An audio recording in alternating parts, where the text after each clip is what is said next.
Hey, everybody. Welcome to a random stream. That was the wrong button. Hit the wrong button. Happens. Indeed, it does. I just felt like doing this. I don't know, hanging out. I'm back from Chicago, so I'm chilling today. I'll probably get to work on some content tomorrow and get prepped for the Halloween show on Monday. You know, we've got a special Halloween side quest. Nice. But thought I'd, I don't know, felt like streaming this afternoon. Well, it's always good to hang out with you. Yeah, it's been a while. It has been a while since I've streamed on this channel too. You know, I've realized it's been like quite a few weeks since I've done a Beyond Magog. So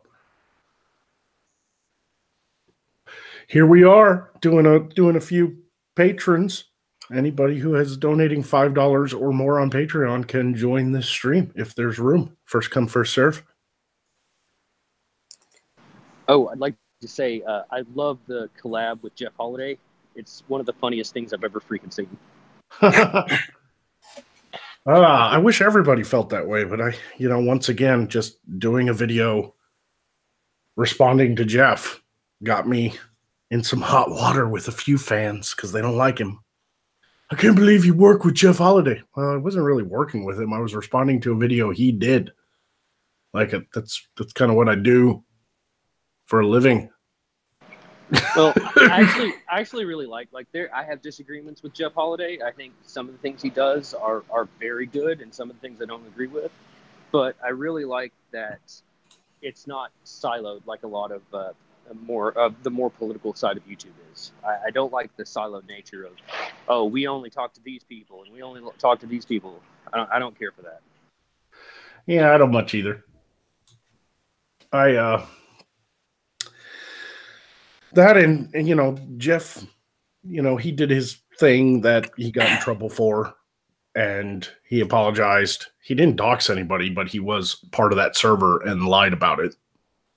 He thought he was protecting a friend, and he went to bat for somebody who's a piece of shit, and he shouldn't have. He should have just told the truth right out.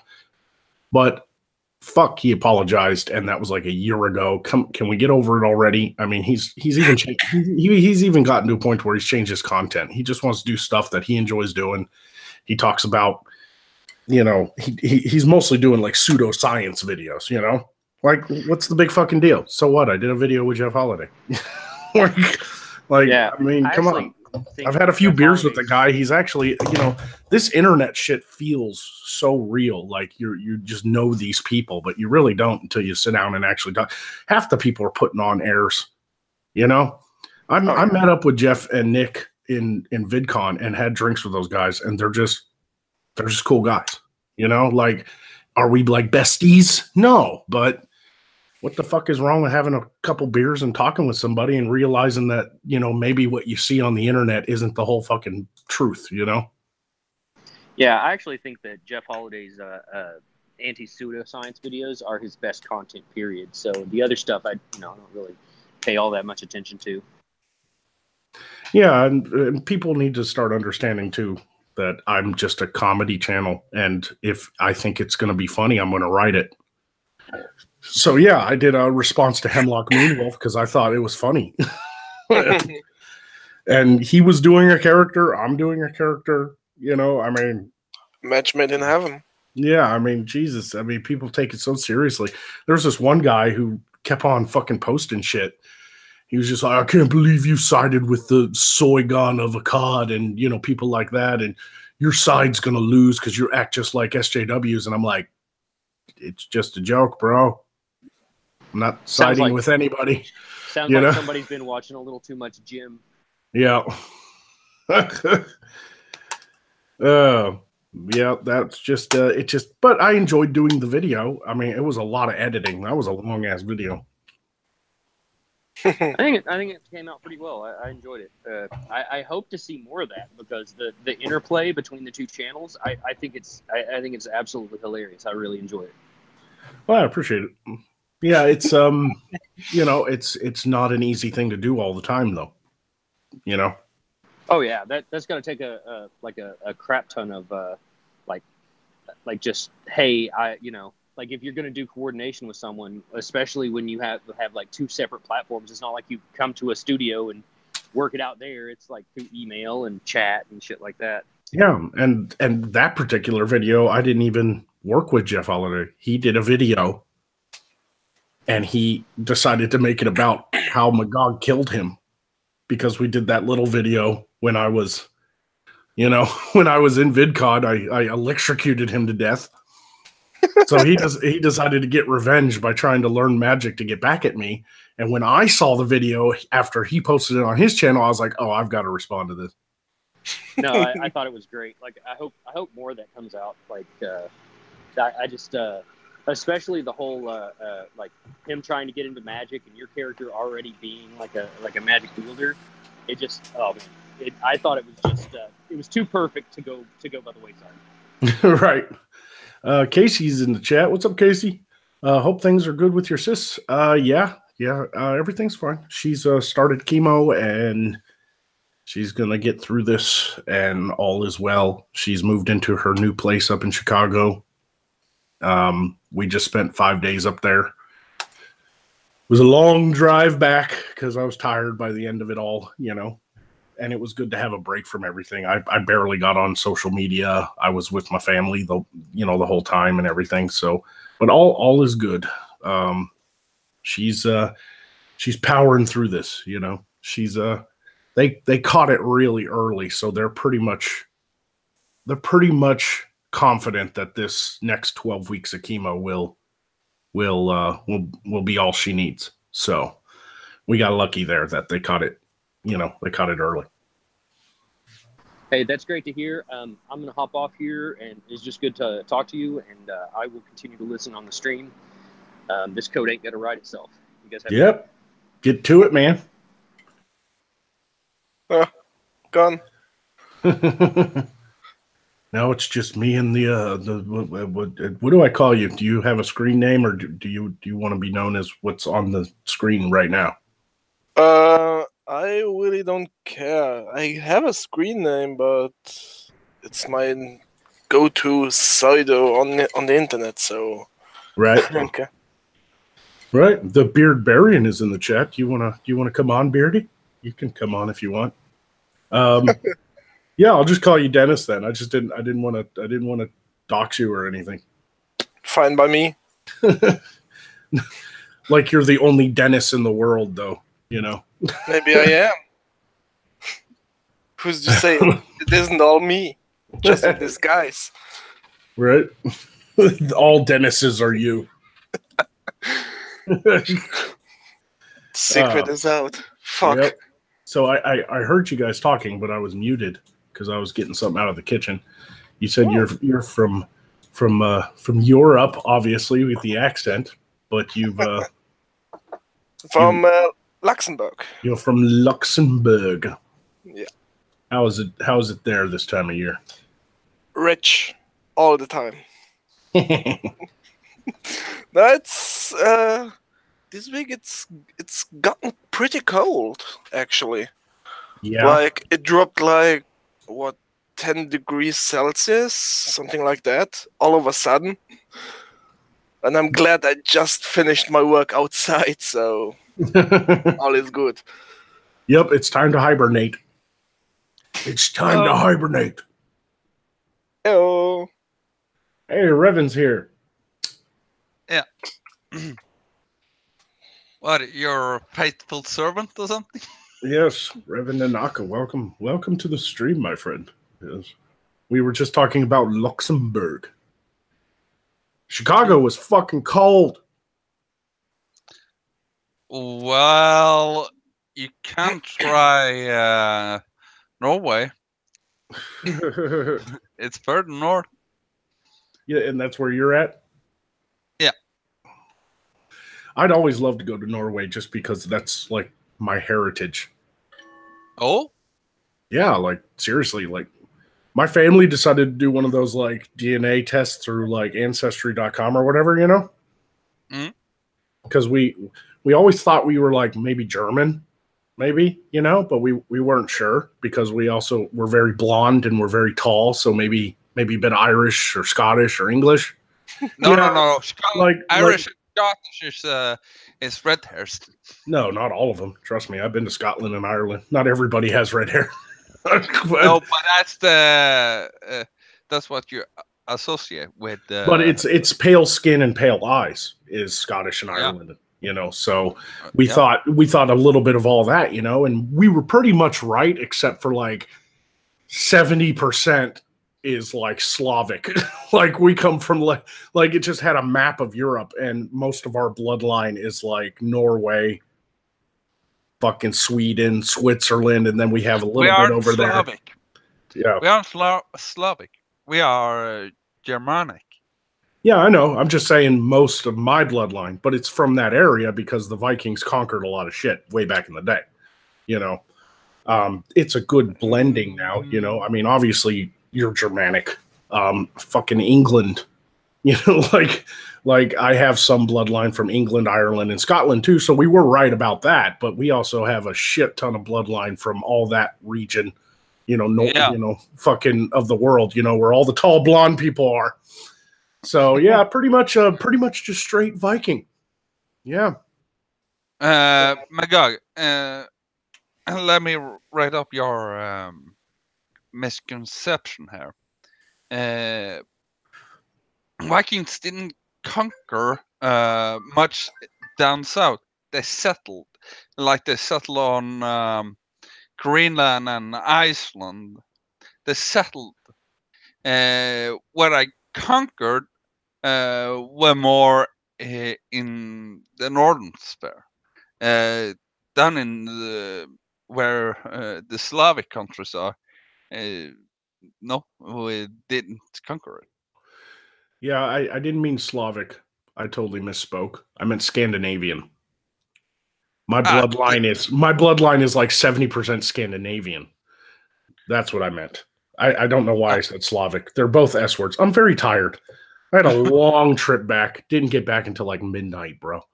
Like, fucking spent 10 and a half hours in a car. I'm a little wiped. That's why I wanted kind of just a relaxing stream. Forgive me. I said Slavic. I meant Scandinavian. Yeah. My bad. Slavic is more like what? That like Eastern Bloc. Yeah, it's southeast. Yeah. It's kind of like over there with like fucking fucking Romania. Czechoslovakia, Romania, places like that are Slavic. What I meant was Scandinavian. I'm mostly Scandinavian, English, and Irish and Scottish. That's like we had like 0.1%. There was like this one little dot in Spain for some reason. So there's somewhere in my bloodline.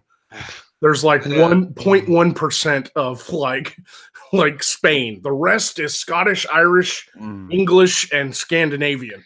That 1%, that 1% might be because Spain was actually friends with England for some years.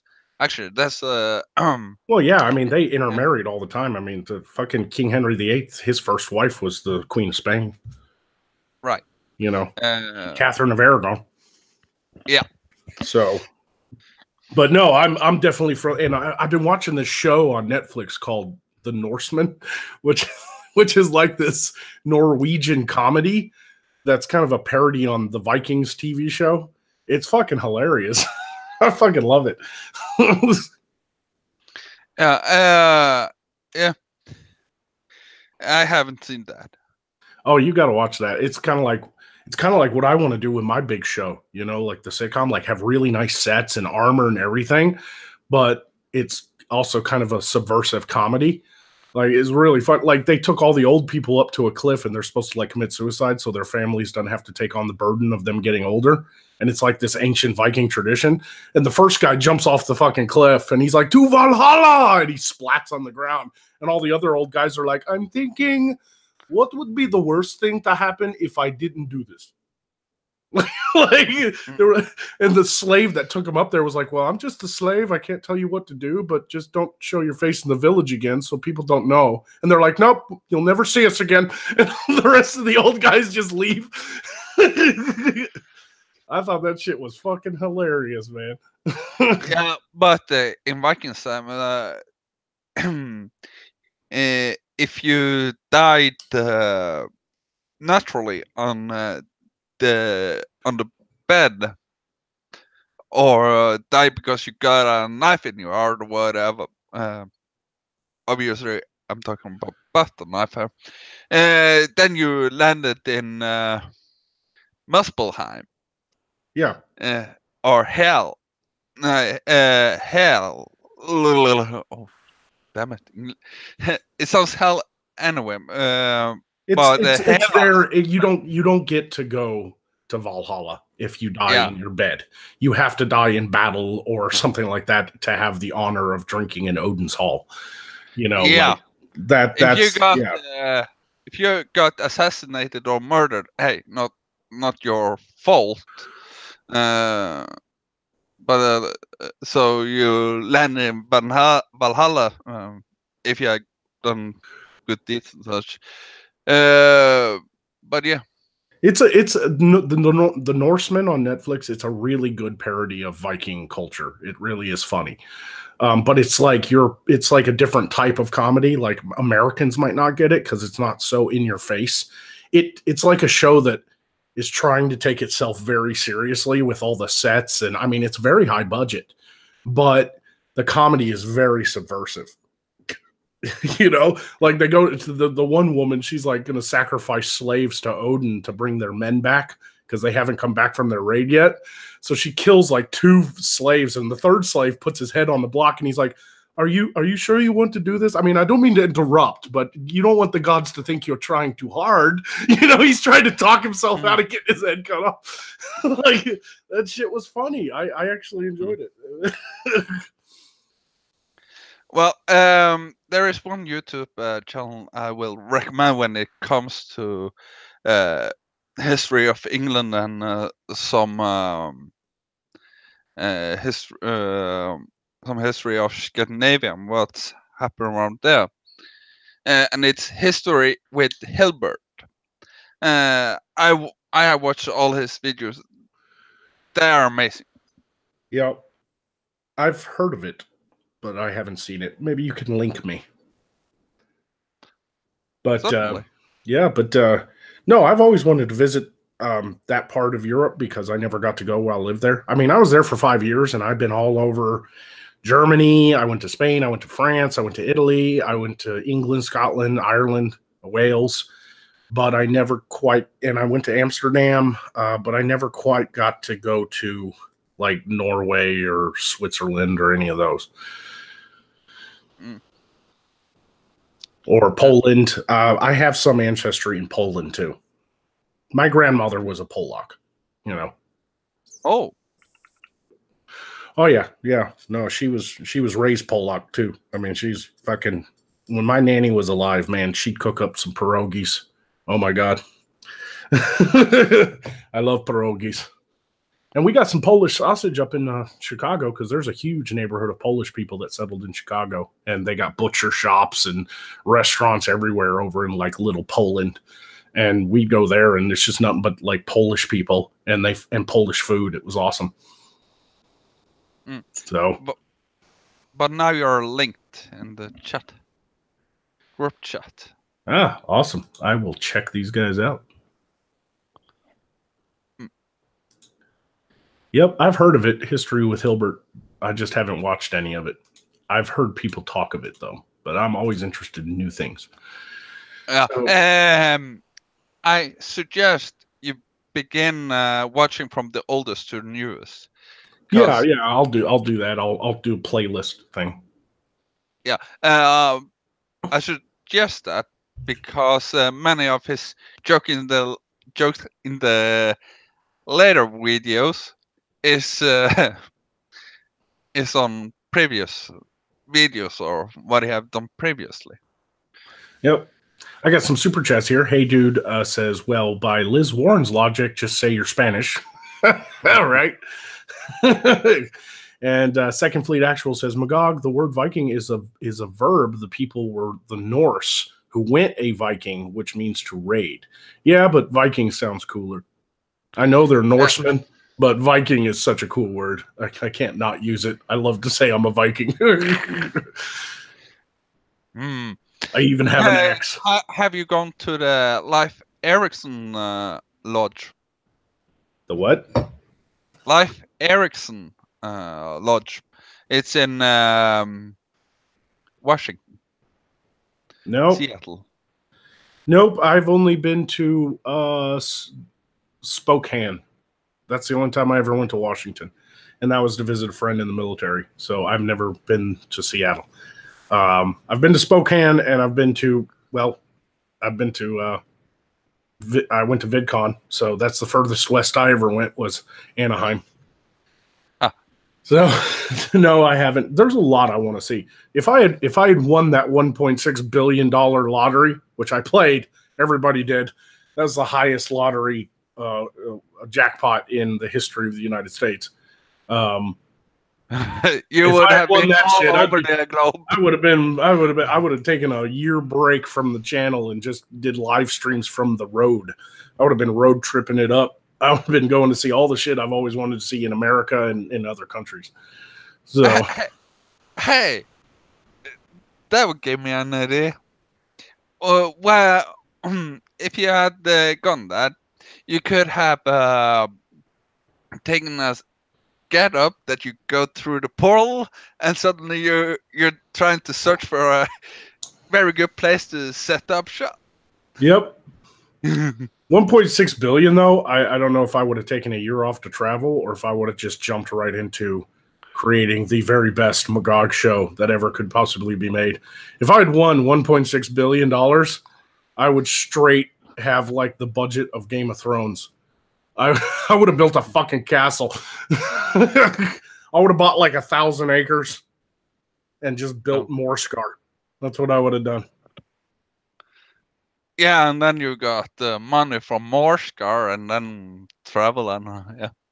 Oh, 1.6 billion. There's no way I could spend it all. I mean, I even building Morskar and doing the show I want to do, I'd still have plenty left over for travel. Oh, yeah, that one guy in South Carolina won $1.6 billion. Oh. Usually when it gets that high, there are multiple winners and they have to split it. Not this time. One motherfucker in South Carolina won $1.6 billion yesterday. Oh, lucky. Oh, yeah. He's a lucky one. That dude, because they know where the ticket's sold because it's all computer systems.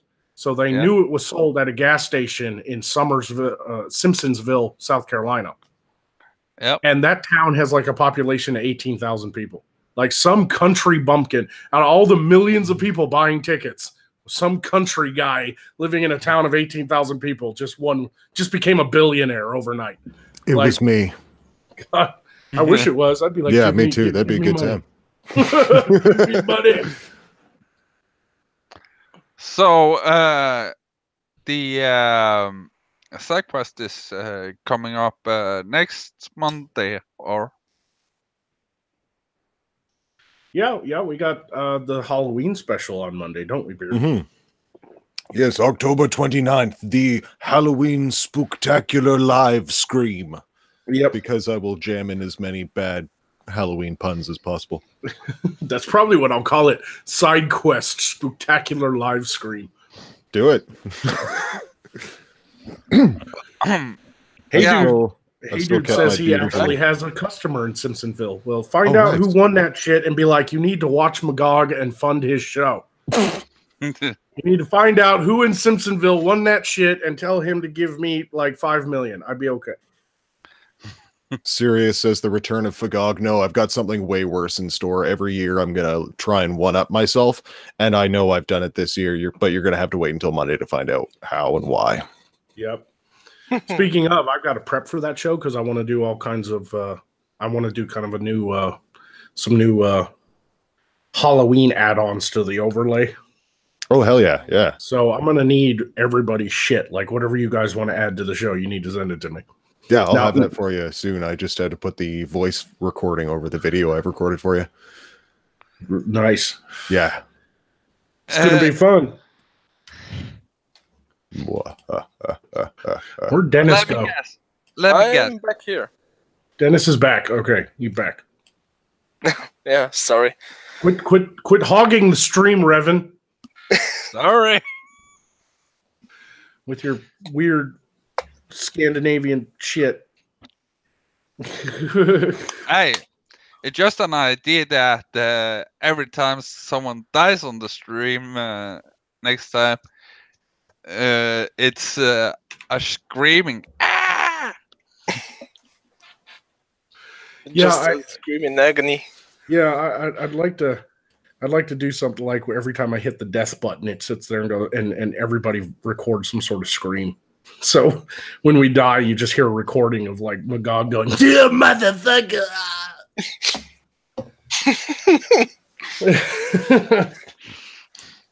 I don't know how much I'll be able to get done this weekend. I'm gonna work hard. I was gonna try to do like a quick video since I've taken a week off to go to Chicago to visit my sister.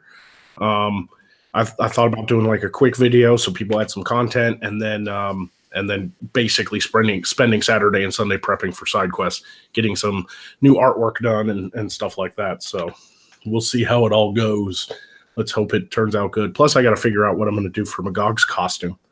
What's weird about this is we're already in costume. Yeah, we got to be in costume. So we have to be in costume because it's the Halloween. All Hallows Eve. It's gonna be fun though. No matter what we get done, it's gonna be fun. Is there Halloween in Morskar? There is a similar holiday, but it's not Halloween. There is a night of masks. Oh, Yeah, it's the night of the blood moon. It's basically Vithika's night. It's basically the holiday for one particular god. Every day is Halloween in Morskar. That's right. Every day is Halloween. What's up, Vanessa? Hey there. You probably know my other name. You share it with the people. Mistress of Plagues. Yep. She is my first Maiden of Morskar. ooh, Ooh, congratulations! Thanks. Yes. I even did you even get my email? Did I sent you the thing? I didn't get your last email, no. Yeah. I did a whole thing. let me screen share it. Let me screen share it. Hold on, let me do this. Sneak peek. Yep. Let me screen share so the people can see. Can you guys see my screen? yeah. To infinity. There it is. Oh, Oh, nice. Mistress of Plagues. Oh, Yep. Because the weird thing with the eyes is going on, so totally black and blue eyes. Well, I knew you liked those eyes, so I digitally added them because they weren't in this particular picture. No, the eyes are contact lenses, so this clearer Yes. things. I did some They're a pain in editing. the ass. I did some editing. I see. But yeah, she's my first Maidens of Morskar, but I've got many others coming soon. So, and of course, those are some of the pictures she sent me that she'd had already done, but we're going to try to get some more custom stuff done here in the future. I actually got some pictures, but they aren't ready. They were taken last week. Right. Well, whenever you're ready to get them to me. Because, like you said, you were going to message me on Facebook, but I didn't get a message, so I don't know, like, what's going on there. But You I still read have it. the email. You read it. Did I? Yeah. Whoops. Yeah, I don't remember. Maybe I mistook the name. Vanessa.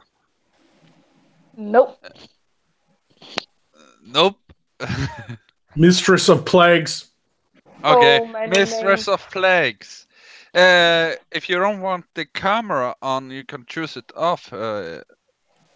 Just FYI. Oh, probably. Maybe my cat activated it. Yeah, maybe. I just thought I should. Creepy ass bastard. Yeah. Yeah, I'm not seeing your message on Facebook. Seriously, I'm looking. Is it just me, or did I got some razor head? Damn it, Is it Hellraiser? Wipes from that picture. Some I mean- Hellraiser vibes, right? She likes the chains and spikes and things. Sure. Well, the vibes you get is probably called a boner.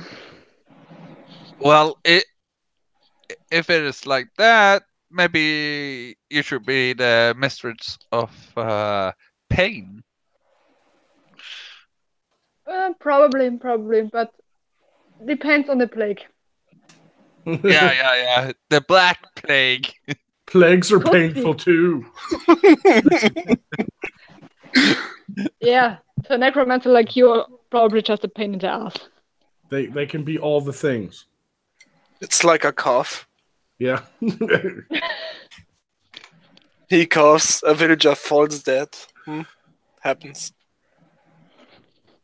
Yeah, I can't wait to get all the Maidens of Morskar finally getting all their images in, because I'm going to do the initial images, because everybody takes their own pictures and sends them in and uses their own imagination, creates a character in Magog's world, and has a background and background stories and stuff. So I'll be working with all the maidens to work all that out. And then once that's all done and we sell some posters and everybody makes money, one of these days I'm going to be able to like fly all the maidens out and once a year and do like one big photo shoot with Magog.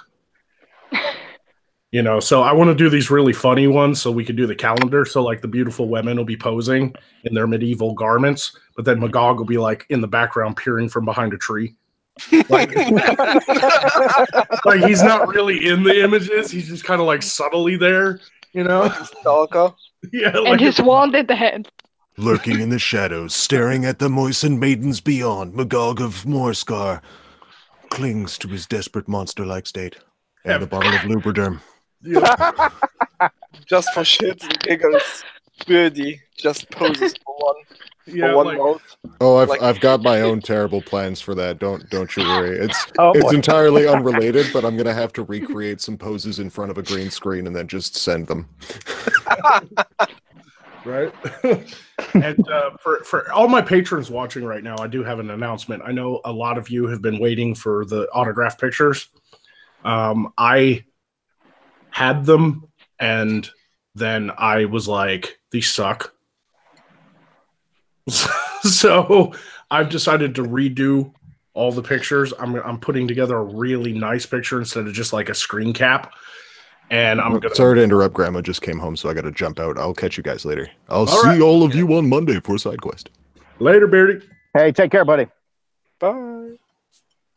Bye, Barry. So anybody who hasn't gotten like an autograph picture for donating $10, I'm really sorry. I'm really behind on that, but I'm working on this really great kind of portrait pose of Magog instead, and I'm going to be sending those out soon. So just got kind of Perfectly fine. got kind of a little distracted with all the family stuff going on. Anybody who watched my out of character side quest last week understands what's been going on and everything. So I had to go visit my sister, and you know she's got cancer, so You don't have to apologize. Just do the best you can. It's better that a product is delivered late but great than delivered early and shit. Yeah. Amen. And we are joined by Matthew and Ben. What's up? Not much. How you doing, buddy? Yeah, you know, I'm here. I hear you. I didn't even thought want I'd to be jump on in and camera. I was encourage like, I'm not setting up the camera. People will live with it. Fuck it. Hey, Being you can be like necromancer, me. conquering stuff, and fighting the dust. Right. You can't put the camera between your legs. Don't be weird. What? I'm the I weird meant one. not the knee, you idiot. How did I get such foreign fans? That's a good question. What do you Australia, mean by the place of foreign? dark humor. There's only 2 countries in this world: American and foreign. Yeah, buddy.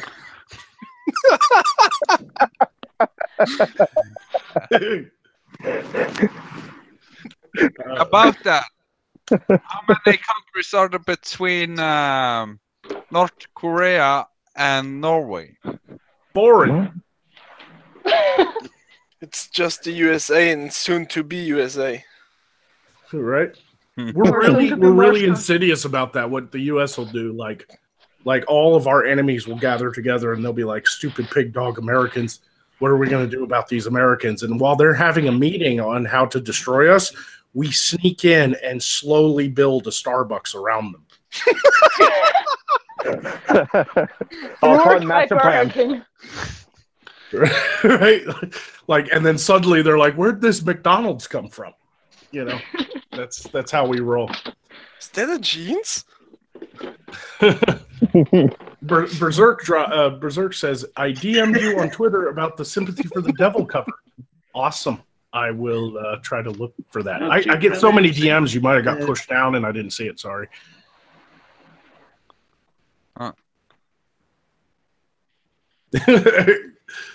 Yep, that was funny. Anyway. On another note, You wouldn't be the first. what's the closest airport for you in the village? No, The what? The closest I know. airport. What, to come to see me? Yeah. Little Rock Airport? Huh. We Okay. only have one. Arkansas is a very small populated state. We only have one airport. And a few private owned, but No, there are some private airfields. Like there's one in Searcy, and there's a couple up close, like around Jonesboro and stuff. But the one you would fly into would is be Little Rock. Plus, that's kind of I'm the closest to that anyway. I mean, I live in the Central Arkansas area, so I'm like 20 minutes from Little Rock. So if you were to fly into Little Rock, you could easily come out to where I live with a taxi or an Uber or whatever in no time. Okay. This is not a big state. Our airport has one terminal. It's not even a national. It's not an international airport. You have to catch connecting flights to get to Little Rock. Yeah, I noticed. Yeah. I would be traveling from here to Amsterdam, from Amsterdam to Atlanta, from Atlanta to Little Rock. Yeah, that ain't bad. That's probably, 10 hours? 10, 12 hours? 14, I believe. Oh. Well, yeah, Amsterdam's further. Yeah, Amsterdam's 9 hours. It's 9 hours between Amsterdam and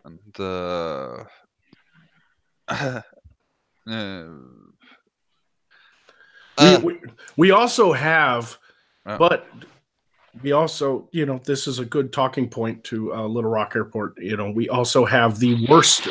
We pride ourselves on having the worst named airport in the entire country.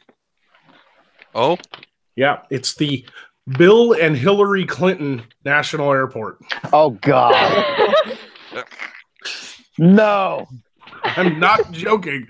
That is literally what they renamed the Little Rock National Airport. It's now the Bill and Hillary Clinton National Airport. Who was the idiot who signed out that idea? Because Bill Clinton was our president. He was the governor of Arkansas, and they were from and here. She was the one whining about losing.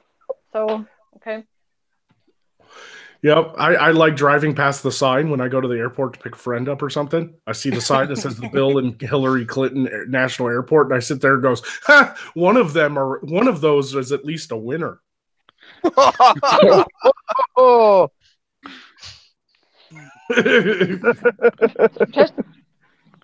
just mentioning this weird NPC meme. Yesterday I was just triggering some snowflakes because I painted my face like an NPC and posted this picture. You read the comments and feel the rage, feel them screeching. They just can't help themselves, can they?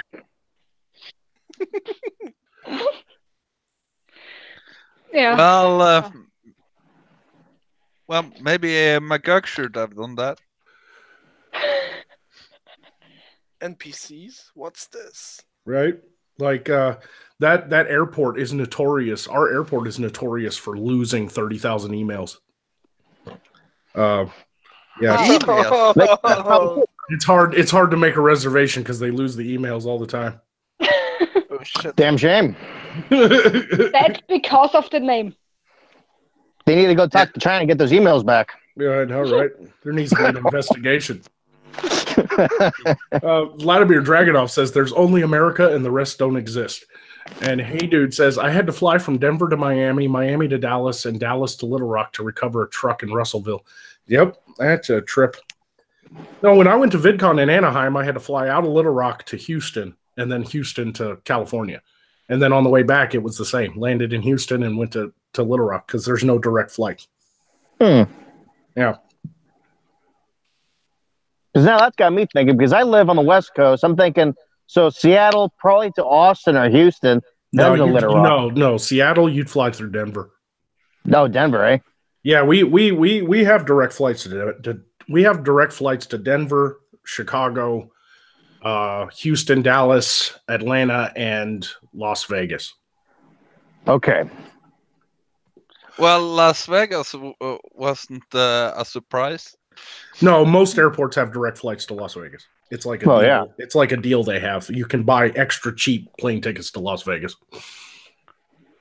So you have a little extra money to go gambling. Woo! Pretty much. Yeah. Most airports have direct flights to Vegas. But yeah, I mean, most of the major cities in the Midwest, we have direct flights to. If you're coming from Seattle, you'd most likely fly through Denver. Okay. Denver sucks. Can't breathe there. It's a mile above sea level. There's a reason why they call the Broncos Stadium Mile High Stadium. Yeah. Yep. I love watching football when people have to play Denver at home. Like other teams, they come from like when New Orleans played when New Orleans, the Saints played Broncos at Mile High. They're sitting on because they're from Louisiana, way down in the Delta. Of course. So they're playing in Denver, and every one of them football players on the sidelines got fucking face mask on with oxygen breathing. They're breathing oxygen on the sidelines. They're like, fuck this place. Give me air. This is bullshit. This is some bullshit. Why we gotta play these motherfuckers in space? Yeah, I'm space. Yeah.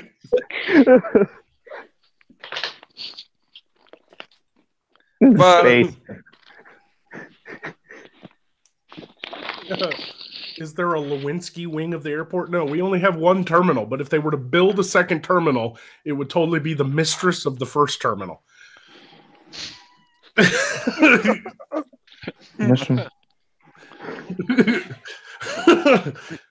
We just spent like 10 minutes joking about Little Rock Airport. Welcome to Beyond Magog, everybody.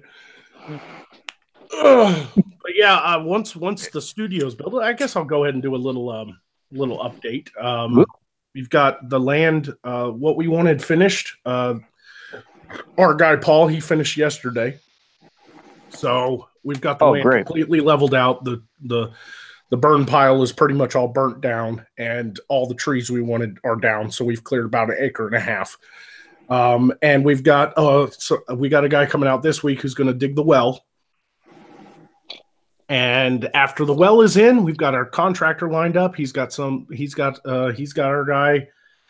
guy lined up to do the slab in the next 2 weeks. So he's going to lay the slab, and we're going to build the studio. So like I said before on the previous stream, probably by the end of this year, I'll have me a studio to move to. May I suggest having a basement there? No, we don't do basements in Arkansas. Why not? Because you need a basement for the Maidens. Because if you That's the shack for. right, you need a dungeon. No, in Arkansas, very few people have basements, and there's two reasons why. One, if it is anything underground, it's not a basement; it's a storm shelter. And two, it's really hard to dig a basement because you dig about 6 to 8 inches down and you hit slate rock. I mean, it's a fucking pain in the ass. We're in the Delta, man. We're in the Mississippi River Delta, so all of our topsoil is river soil, and then it just gets hard red clay and slate rock. And we don't really need basements in the South because it's not cold. You know, up north they build basements, you know, so that you run the plumbing and stuff. You can get to the plumbing and everything. We don't really need that here. Most people here are either in trailers or they have a slab built house. You have slate under the ground up where you live? Damn. Yeah, I mean we're in the foothills of the Ozarks, man. I mean it's pretty rocky and hilly up north. You know, it's beautiful. Oh, I bet. When I lived in Texas, it was just flat, but it was all like limestone, about the same distance down. That sucked. I can't imagine slate. No, lime. Our frost line in Arkansas is like, you know, our plumbing is below the frost line. Most people run plumbing below the frost line. In the north, they gotta dig it down like a foot. Here in Arkansas, the frost line is 6 inches. Like it's nothing. We don't get that cold. I mean, we get winters. Don't get me wrong; they just don't last long. No, I mean, Yep. Rebecca is confirming that her parents live in Texas, and you dig a bit down, and there's limestone. It's hard to even plant things. Yeah, that's very true. Luckily, our topsoil is very rich, though, so we can grow pretty much anything. You know, I mean, it's really nice here for that kind of stuff. But you know, I've made a decision, and I don't know if anybody likes this idea or not, but I think it would be cool. I don't know if I'll do it at the studio or if I'll wait to see, you know, if this whole project is successful and I make more money. But I think it would be awesome if Magog had a hedge maze. Oh shit! Behind his wizard tower. I'm just throwing that out there.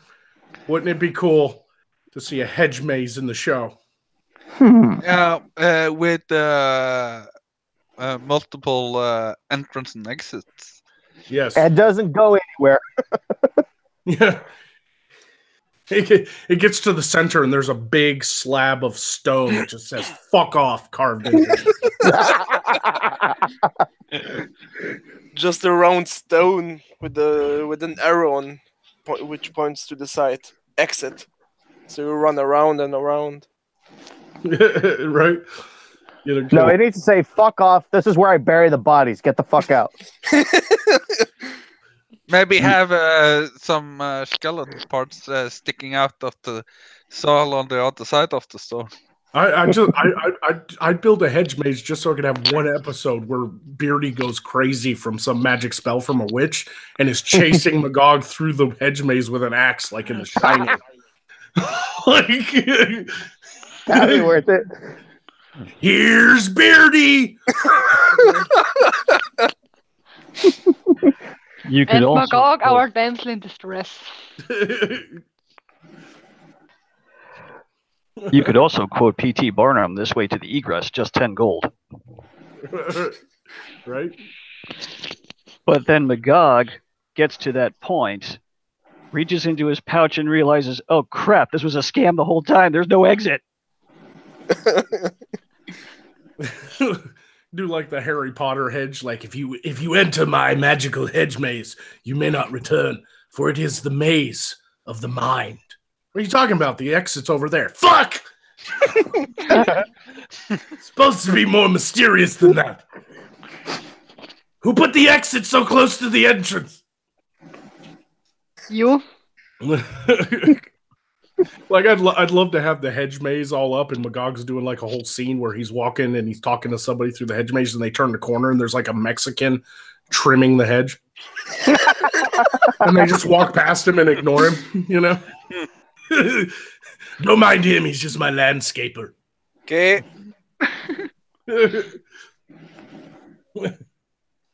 It's like, man, this labyrinth is huge and confusing. Yeah, it's a lot like Weebo Jones's vagina.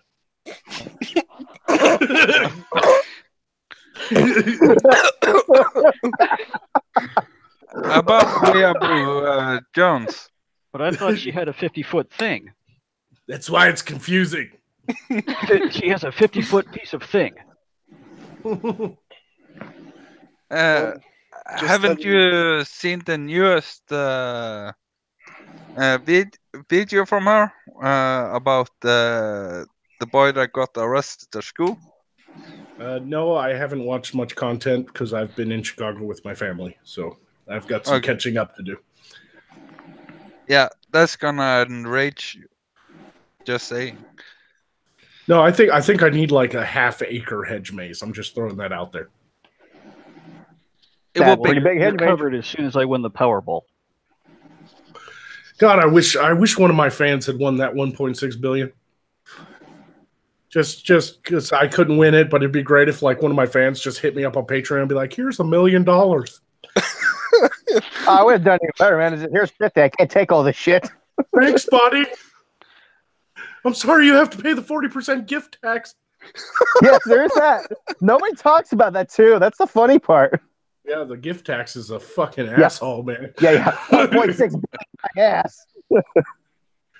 Yeah, you give anybody a gift over $1 million, it's 40% tax. Yeah. Well, that's why you just gotta juggle the numbers correctly. But then you just give 500,000 one time. Wait a bit, and 500,000. No, don't. No, $1 million is where the 40% kicks in. It's different increments though. Anything over 15,000, you have to pay a gift tax. You hit 100,000, it's like 16%. You hit 500,000, it's like 29%, and then you hit $1 million, it's 40%. You know, like it goes up in increments. But there's a gift tax on anything over 15,000. Well, this is how you get around that completely. Dark Lord Magog, you set up the construction, send me the bill. Well, it's either that or you can what you could do is open up a trust. Yeah, that would work. And put the money in a trust fund and then put it in my name. So the money is still yours, but I can draw from it. That gets around the gift tax. Oh, okay.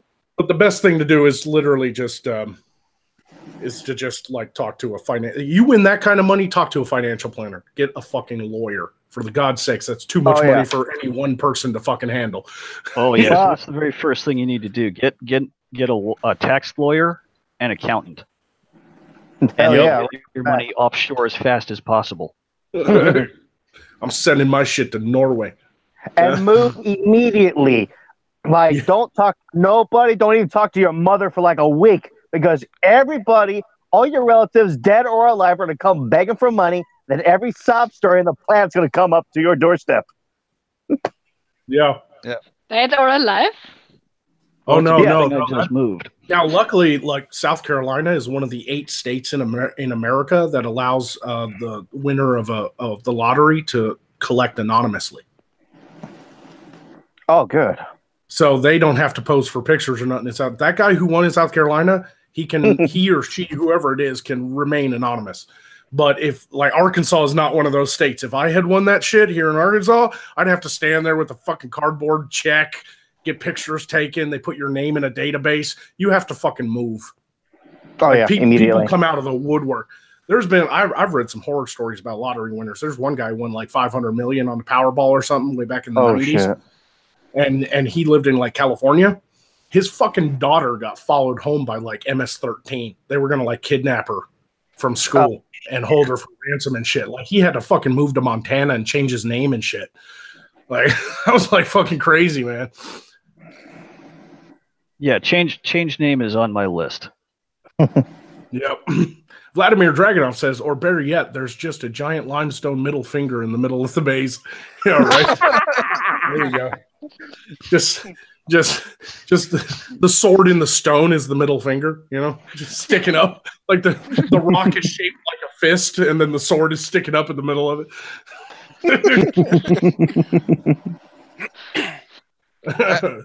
I just imagine a normie walking to Morskar, Yeah, Just Ginger. like, oh no, I see dead people, and the Mad Magog, get off my lawn! Yeah, right. Get the fuck out of here! Leave my zombies alone. Ginger brings up a why good are you point. shooting my zombies? Ginger brings up a good point. There's a lot of people who end up broke who win the lottery. Yeah. Like 70% of lottery winners end up fucking broke in a year. Because some of them don't even realize they got to pay taxes on this shit. Of course not. I think mostly don't.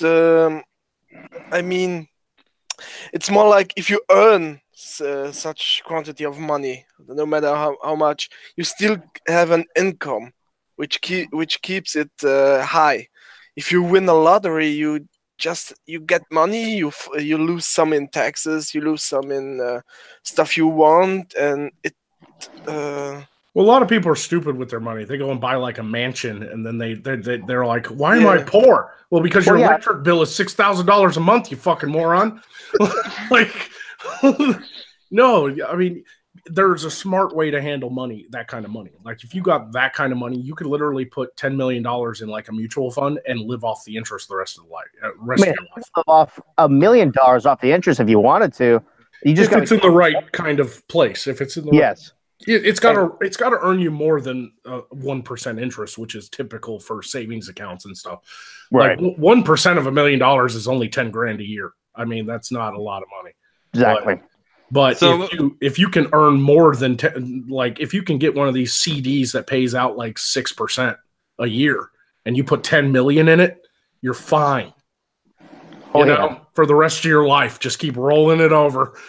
You know, now you got to pay taxes on the interest. That's a capital gains tax, but whoop-de fucking do, you know. Pay your fucking taxes. Yeah.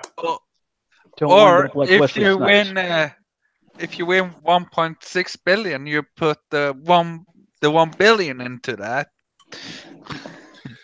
Well, that's the thing with the 1.6 billion. That guy who won that, if he takes the cash payout, it's 900 million. If he wants all 1.6 billion, he has to take the 20-year payments, which is still like 75 million a year for 20 years. So I don't think he would be complaining. You know. You know. Second Fleet Actual says just have multiple Patreons maxed out. Yeah, you could do that, actually. That doesn't count as a gift. That actually counts as you purchasing, you know, like you're giving money for somebody to give you something in return, content. You know, so Patreon does its taxes weird. You actually get like a 1099 from them after you make like $25,000 a year. So if somebody won that amount of money, you could literally donate it. Like, let's say one of my fans wins the 500 or was it 600 million is where the Powerball's at. Yes. Let's say one of my fans wins that and takes the cash payout, which means they end up with like 400 million, and then they pay the taxes on that, so they end up with 280 million. And they decide to give good old Magog $2 million to fund his show for the rest of his life. You could literally give me $2 million through Patreon one time, and it wouldn't count as a gift. Now, I would have to eat the taxes on my end because the 1099, but it wouldn't be as much as 40%. It wouldn't be as much as the gift tax.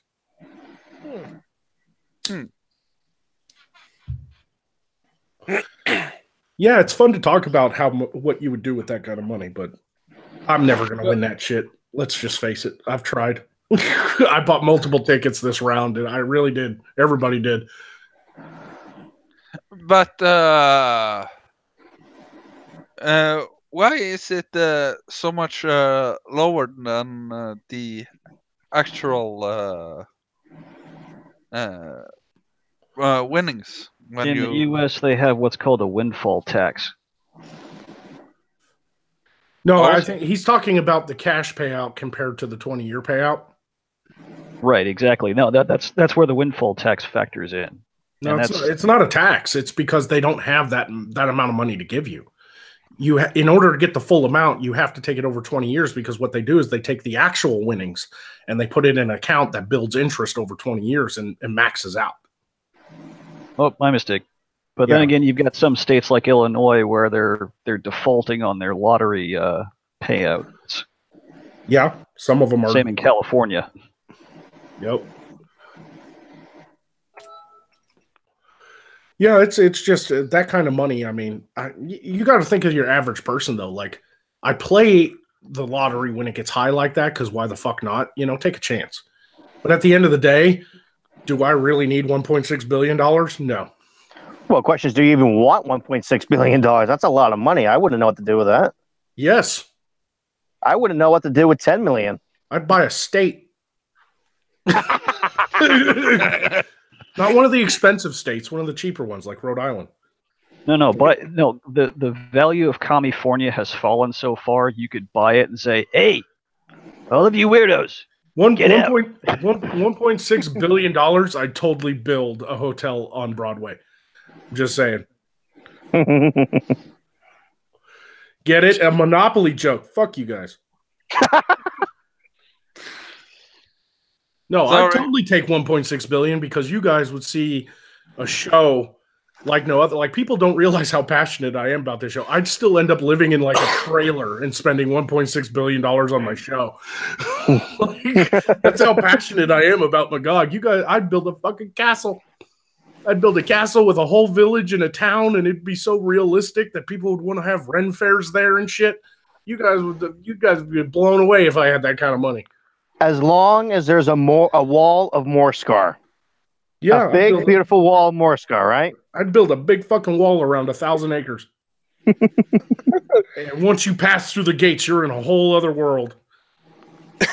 Somebody brings their Kansas City boy, runs out of the woods and knocks it out of their hand. What? You don't bring modern shit in here.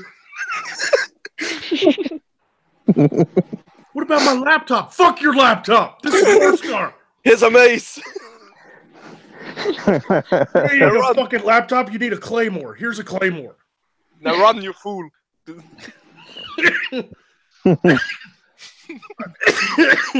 I'd build medieval world. What are you talking about? You could have actual people living there. Yeah, I'd build real fucking houses that are like medieval, and people can live there during the seasons that we host festivals, and people could literally, I'd pay people more than minimum wage. I would pay them high amounts of money to be actors, you know, NPCs in my village. You know, and they can literally live there for 3 months out of the year, and as long as they dress in medieval clothing. Do they have to have gray skin and beady eyes? No. What's minimum wage in the US? Depends. $6.25 in Arkansas. What? I think it's $6.20. No, they bumped it up in Arkansas. It's like $8, $8.25 an hour. I thought you said something else completely different. I thought you said like $25. Like, hey, I need to move to Arkansas. No, $8.25. No. It does depend on the state. Every state has different minimum wage, but there is a national minimum wage, meaning states can't drop below that. Okay. And I think it's like $7.25 is the national minimum wage or something like that. But yeah, it's been a long time since I looked, to be honest with you. Well, that was what it was in Texas, so I think that's what the national is. Yeah. But if you get over $200 in tips, you fall down to $3. Yeah. You guys, like, it's really, like, the math is there. Don't get me wrong. It's just, you know, like, I could do the show that I want to do with puppets and creatures and actors dressed up in different characters. I could do the show I really want to do for like $10,000 a month. You know, like, because, you know, like like $2,500 would go into my living expenses. The rest would go into production. So if like 10,000 of my fans gave me $1 a month, which is what, less than a fucking bottle of Coke, right? A month. Yeah. I could literally make the show that I want to make. Big budget, you know, awesome cameras, great, you know, actors and stuff like that. So the math is there. The problem is there's a distinct, you know, it's really hard to get 10,000 patrons giving you $1 a month. I mean, there's just, people don't donate. So, and my Patreon's gone down because I don't know what happened with Patreon. Somebody told me they switched servers. And so now a lot of people's banks are like flagging the payment. So I lost like $300 last month because people's payments didn't get processed. Yeah. Ooh, hiss. Yeah, it happens. You know, I'm not angry about it. I didn't fucking get on Patreon and be like, "What the fuck, dicks?" You know, like I'm very grateful for every donation I get. We're just talking hypothetically here. Like, I don't even need $1 million to do the show I want to do. I can literally make it off of, you know, like 10 grand a month. I can make the show I want to make. You know. Well, I've just graduated school, Dark Lord. Greetings and salutations. Awesome. I use the moniker Mr. Monkey Lint, but this is my regular G handle. But, wow. there's nothing fancy about Monkey Lint. It was just I can't use stone cutter. Okay, I can't. All right, that's taken. All right, cool dude, taken. All right, candle wax taken. So Monkey Lint. Oh, this is available. Okay, I guess we're going with this. Right. So, but no, I just graduated with industrial design. I am here in Pittsburgh. I just got moved in, and surprisingly, Pittsburgh's nice. I'm originally from New York, and I guess I'm persona non grata there, since I did a little thing called jumping into a rack. Back when, and then did another thing, another place called Afghanistan, and then it was like, oh, you're just an Islamophobe. Yeah. You people are crazy. Welcome to hell. Get the fuck out of there. Yeah. So I pulled a Snake Plissken. I thought you'd be taller. I heard of you. Heard you were dead. But Jeremy Gass says industrial design him a fucking castle. Yes. Do that. I can do that. But concerning props, I've got a buddy who is was in the special effects major, and I got another buddy who is in the special effects major, and I got a former instructor who is a special effects instructor. So I started pointing them in your direction. So one fellow I mentioned the Poe puppet concept too. He said, for example, this could be possible where you could still have a fairly skeletonized bird, depending on how realistic you want it, because he mentioned it could be super realistic, or could be something more like a Tim Burton characterized take on a skeletonized bird. Right. And that might be funnier.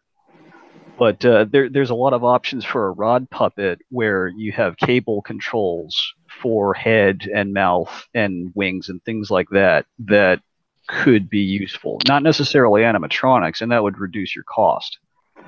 So, but one buddy's he's moving back to Illinois, so he needs a little time to get settled.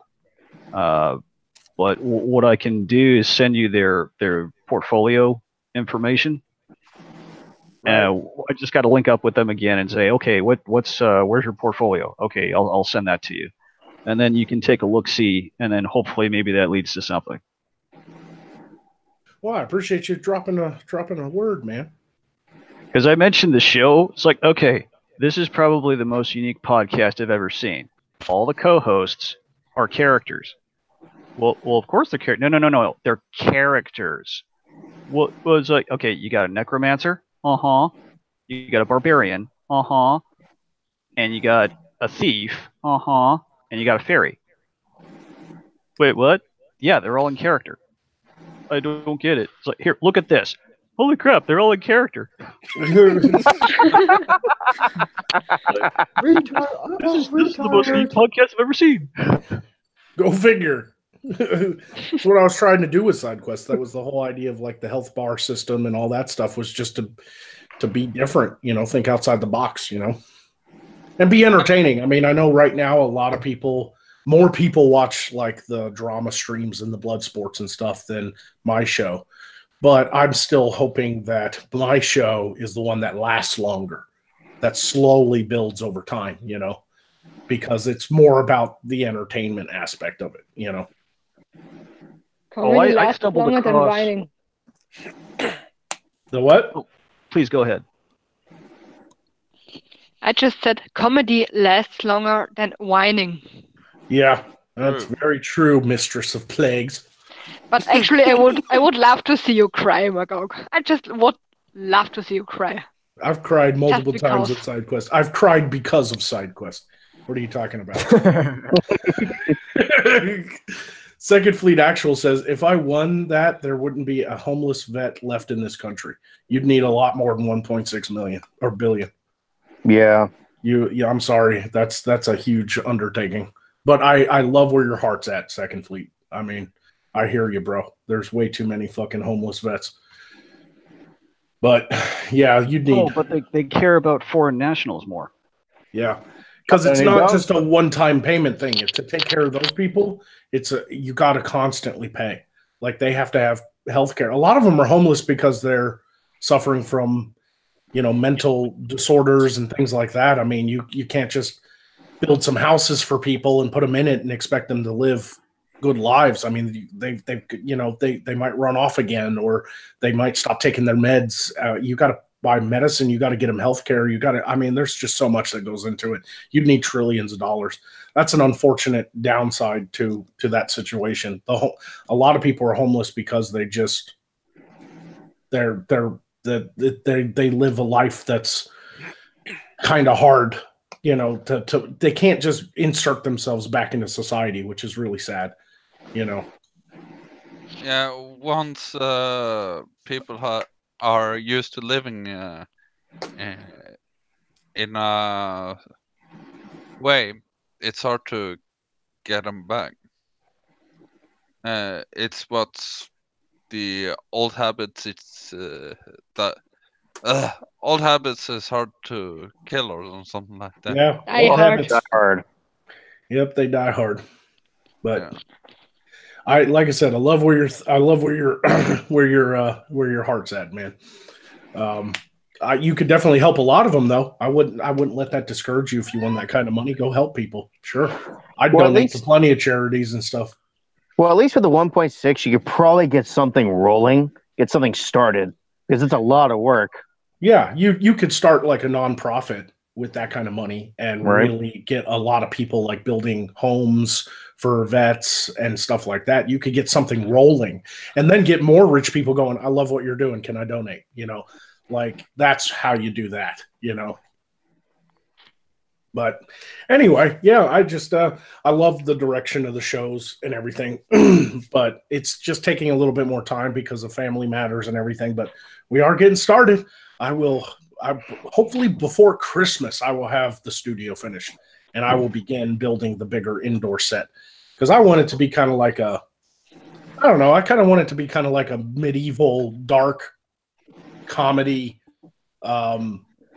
Pee-wee's Funhouse or something. Like Magog's got like different puppets and shit that he talks to, like that's gonna be fun. Maybe I can voice one. That's just dark. I'll even do a joke episode where I'm like, Shit. Say the secret word, you get 100 gold. All the alarms start going off. Say the secret word, you win 100 gold. Yeah. The secret word was ass rape. Oh my god, the last time it was ass rape. It's always ass rape. It's always having always the thing I most enjoy. I like the bigger show on YouTube is the next step. It's not the big sitcom. It's just going to be the bigger, indoor set that Magog can interact with and do more videos and stuff. And then we start building the village. And once the village is built, then it's lining up actors, props, costumes. I mean, it's a big undertaking. It's going to take time.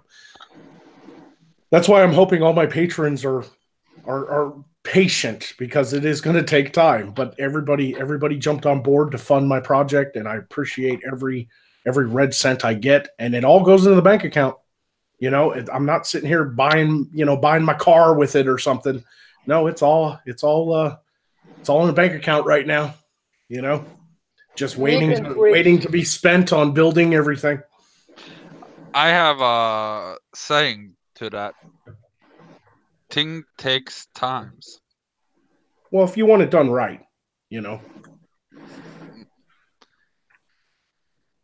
what they say about Rome. Yeah, it was built in It 6.5 wasn't days. built in a day.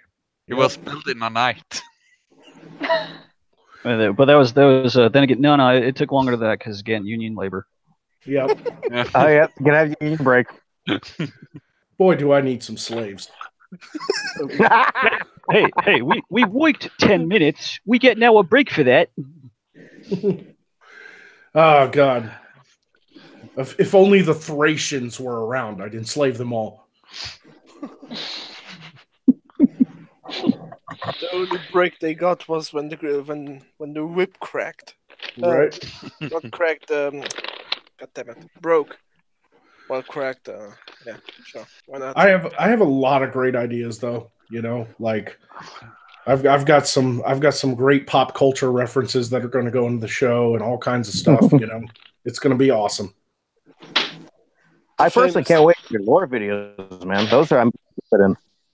Famous two Guardians. Yeah, no, I'm definitely doing the lore stuff once the studio's built because I need more space to do the lore stuff because I want to do I want to do some unique storytelling and I can't do it from just sitting behind the same set, No, obviously not. And that's gonna be really interesting once you have the actual studio built up. Magog has the ability to move around, so I can totally see Magog wandering around his emporium, telling these stories about Morskar. Yep, and showing like unique artwork. The screen will cut from Magog and show some artwork telling the story too. Kind of like what we did with the with the Game of Thrones parody I did with Free Press. The Song of Cringe and Ire. It's going to be kind of like that, where it's going to show some artwork and stuff like that, but also have Magog on screen, like telling the stories and stuff. Because there is like a whole 5,000-year history to this world I've written. So, and in the end, comes, and then little bastard was born, and that was me. Yep, and then there's the background of how Magog became Magog. Glitter balls. Glitter balls. No. How I Met Your Necromancer. How I became a necromancer. Cue the music. Yeah, I want to do like all kinds of parody. Like each episode will be a parody of something else that's popular. Like I'd love to do an episode where Magog and Beardy are like CSI. Like there's a corpse in the middle of the village without a head, and Beardy goes, "Looks like he really lost his head." And then he puts on sunglasses like, "Oh!" And then Magog slaps him upside the head. "Don't do that ever again. Don't you fucking do it." I'll bury it. I'll bury it. That's I should have quit CSI while he Miami. was still ahead. Magog on stage. What's the deal with dragons? Yeah, right? do the side. What's with the dragons? Always the dragons. Just about this headless corpse thing. Don't we have enough fire? About this headless corpse thing. This means someone else received head. So everyone should be happy. Yeah. I want to do like one episode where like Magog first arrives in Nightshade Village and they're plagued. It's like Sleepy Hollow. They're plagued by this horseman ghost, but he's not the headless horseman. He's the cockless horseman. No wonder he's upset. There's a reason he's angry. Trust me. All we gotta do is find his cock and return it to him. I ain't touching that. Okay, now where's the fillet? Now where's the winch? And then Magog gets lazy and stops searching for his actual cock, so he cuts the cock off of some peasant, like gives it to the horseman ghost, and the horseman's like, "That's not mine." And then Magog's like, "Well, okay, we're negotiating. Do you want it? Do you want it bigger? You want a black cock? Like, I can get you a black cock. You just stop riding around the village chopping cocks off. Who does that?" If you really want, there's a horse down that way. But you're a freak. What about this headless cockless thing is riding a rooster? No, I love the idea to be like he's the headless donkey man. instead of horsemen. Like he's riding a donkey, so it's all slow and shit. And people can always outrun him. Like, Well, I was thinking about the rooster because he was riding a cock. So he's the headless jackass. no, I'm telling you, he's a lazy ass. He needs to get off his lazy ass. Yep. But I've got to figure out how Magog inherits the magical emporium in Nightshade Village. So I'm coming up with a storyline there. First of all, you put inherits in quote unquote. Yeah, it's going to be more like he scams it out of whoever owns it. You know, so I'm trying to think of like the village healer has this magic shop where he's the only person. And one day he woke up with 57 stab wounds to the face. No, I'm gonna do like a whole Godfather thing where the guy wakes up and there's like the head of his favorite horse in his bed. No,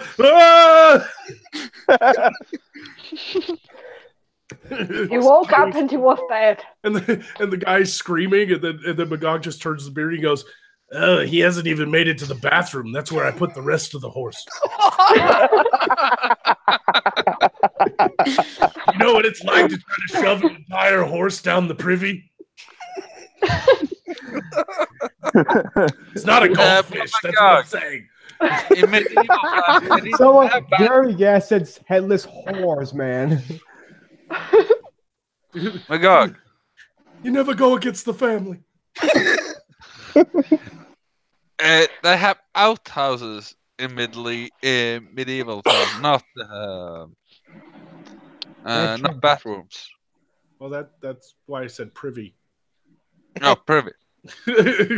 I mean, yeah, I said bathroom so that everybody got it, because not everybody might not know what a privy is, but I saw the Green Berets. Well, I take my leave. All Have right. a nice evening or day. Thanks for coming by. Yeah. Hey, catch you later, man. See you around. Yeah, that'd be great. Some good shit. See ya. Fucking do an episode that's like fucking The Godfather. Like do a whole series of episodes where it's like The Godfather. Yeah. I'm gonna make him an offer he can't refuse. It's like Magog gets the package in the mail. He opens it up and it's a fish, and it's like, what does this mean? And Beard Baron's like, it means our warrior friend sleeps with the fishes. Did that motherfucker fall asleep in the fishery again? Like, no, Magog, he's dead. Why does a fish mean he's dead? I don't understand. It makes no sense. Did they gut him like a fish? That would make more sense. There was something fishy about the last pussy. Like it's like there's a whole like witch coven that's plaguing the village, and Magog pulls the classic line from Godfather, and he's like, "We're gonna take it to the mattresses." Next scene, Magog and Beardy in the witch coven fucking these bitches on mattresses. That's not what this saying means. It means go to war. I thought it meant something else. I thought it meant taking a whore to the mattress. It doesn't matter. They're happy now. War's over. You know, war's over. They got cunnilingus, and they're happy.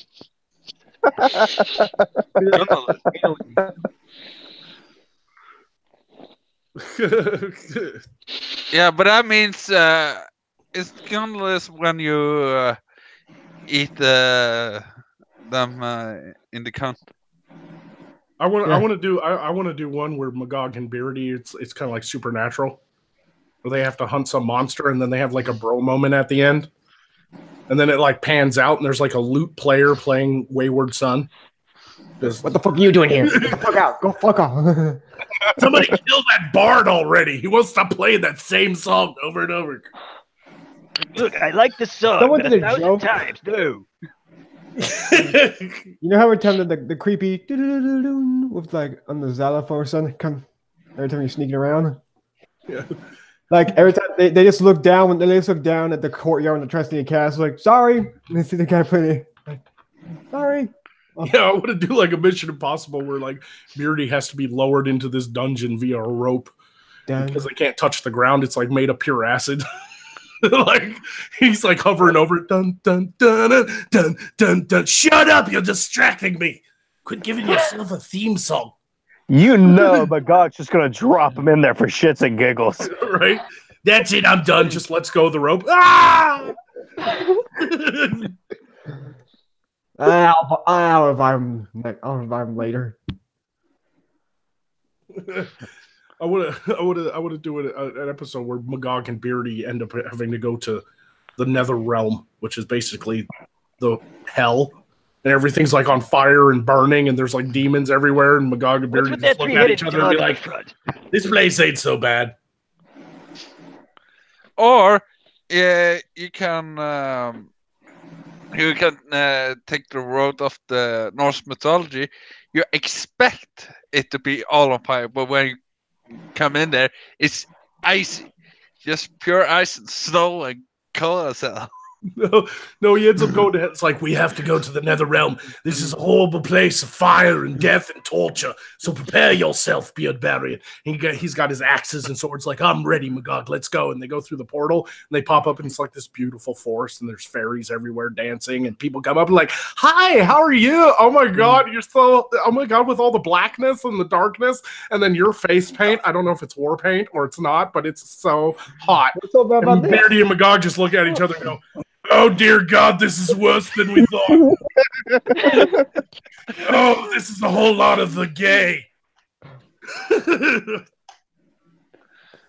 This is where elves go when they die. Like, I don't know. Wrong Netherlands. A parody of Paradise, and instead of beautiful women, everyone is this feminist type. Oh something. God. Battles. Yeah. Why does the hell of our world look a lot like a protest in Portland? Oh wait, no, never mind. It's Portland. Never mind. Like, wouldn't it be funny if it turned out that Magog's been looking into our world and seeing all the stuff, and then when him and Beardy travel to the Nether Realm, it's our world. Oh shit! So the hell of Morskar is our world. Like, they pop up in San Francisco. What fresh hell is this? It's like, it's our hell. Oh shit! There's a big fucking red bridge, but they call it golden. I don't get it. It doesn't make sense. Colorblind people, how do they survive? The saddest thing, male feminists. Snow and ice. What the fuck? That's sad. What the fuck is the Starbucks, and why is there one across the street from another? Oh yeah, that was in Manhattan where I was going to college back yonder before I enlisted, where you're standing at an intersection. Any cardinal point you turn, there were 2 Starbucks. Oh yeah. Oh. And that's how you none keep of the them were hipsters. actually fighting for business. I had this funny notion that if I ever won that lottery and I had to go and collect the big cardboard check, I'd call up the place and be like, "Listen, I have the winning ticket. I want to collect my 1.6 billion, but can I show up in character?" And they're gonna be like, "What?" I'm like, "Well, I play a character on YouTube. Can I show up in character to collect the money?" All of a sudden, I show up as Magog holding the big cardboard check, pictures in the newspaper. That way, here in Arkansas, in the Bible Belt, I could just open up the paper the next day. Satan wins $1.6 billion. Apparently, a local devil worshiper has won the money. He obviously sold his soul. Or sacrificed something big. You do not know how many goats I sacrificed. So many goats. Why do they have to scream like that? I want to invite Bunty King down to make a cameo on the show. So, and he's gonna be like, "Cool, man. I've always wanted to be in like a medieval show. This is gonna be awesome." And he flies down. I'm like, "Bunty," and we give each other a big hug, and we're like, "Fuck yeah, Bunty's here! Everybody, Bunty. Okay, here's your genie costume." Wait, what? Motherfucker! You motherfucker! And here's your red guard costume. But you said he'd be like this guy of like super power. Yes, he's a genie. Get in it. Yep. This is gonna be way better than Aladdin. Is in it for only for not even a minute long. Yeah, he's got like the big turban on and like the vest, but then he has no pants. But why is your cock out? I don't understand. That's not what I wished for. I'm gonna have to blur a lot of nudity out of this show. Well, YouTube, anyways. I'm joking. Yeah. You knew that was going to happen when you pulled that video out. You knew that was going to happen. Just post the videos on Pornhub. All right, Bunty, this is your role on the show. I need you to dress in this genie costume, and you're going to be the merchant who runs the convenience store in Nightshade Village. He comes from the faraway desert land. Fuck you, man. Magog rubs the lamp and he comes out and he goes, "Okay, thank you for freeing me. I will grant you a wish. What is your first wish?" And he's like, "I want a slushie." Thank you. Come again. And I want unlimited wishes. I wish for you to not be a cliche. How about that?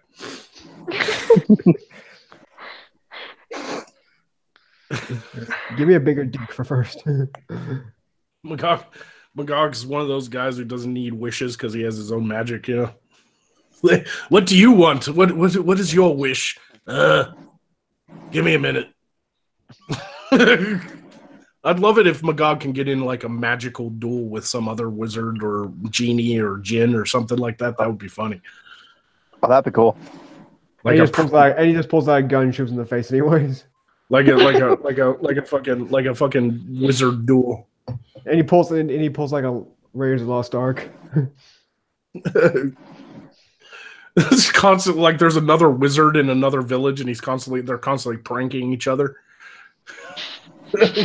Oh come on! I just said the 10 plagues after you. So what? Right? Did you just plague my village with killing the firstborn? No, that was God. He's mean. Which God? Which God? Which God? No, he is literally just called God. And therefore, he's from a different universe. Don't ask me how they came up with this shit. Yeah, that'd be funny if there was because there's multiple gods in Magog's realm, but there's one god just called God, like that's his actual name. But he's like the weakest of all the gods. My name is God. Oh, you're the lame one. My name is Allah, and you're the lame. No, you're even lamer than the other one. Yep, one of my Maidens of Morskar is going to has decided to. She asked me to help her out with. She was like, "Hey, I'm just a model. You tell me what character you want me to play and all that stuff." So we finally settled on it, and she's going to be one of the most important characters in Magog's world. Oh. Yay! Is that the other necromancer? Nope. By that you mean I do need a Lythea. If there's a maiden watching right now who wants to do the Maidens of Morskar, I need a Lythea of Morskar. Well, I'll buy the costume and the contact lenses and everything. She just has to have the right look, you know. But, okay, once I get situated where I got a job, and fortunately there are a lot of prototyping and 3D modeling shops here in Pittsburgh now. So, and apparently my portfolio is a lot better than people who have been hired there, or so I've been told by multiple people. Of course, that could be just, hot air. Either way, I got a plan for a backup character to act as a fill-in, and part of his audition tape is that he's explaining how he first started working for Magog. And so, I shall tell you this, dear friends. The Dark Lord summoned me. Get the hell in here, you moron! And so, upon meeting the Dark Lord Magog, he came to me with this. There is a maiden who must face death. Oh, she causes me nothing but terror and horror and misery. Ah, the ex-wife. No, not the ex-wife. Right, the ex-wife. And so he goes and kills Lythea, but he doesn't do it the right way. So, right, here's her heart. What, did you stuff it? Did you stuff the cavity with bamboo slivers? What? Bamboo slivers. You were supposed to stuff it with bamboo slivers. No, look, here. I wrote all the instructions down. There's nothing about bamboo slivers. Don't listen to what I say. Hear what I need. It's like, oh, she's going to be coming after me now. So I just got to set up a costume where basically, to sum it up, the idea is Dread Pirate Roberts but with a Robin Hood hood and a bow and arrow.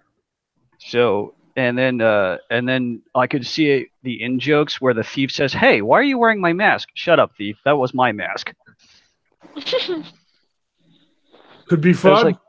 And then he's like, "Well, hey, why are the two of you bickering so much?" "Oh, right, about that. She's my ex-wife."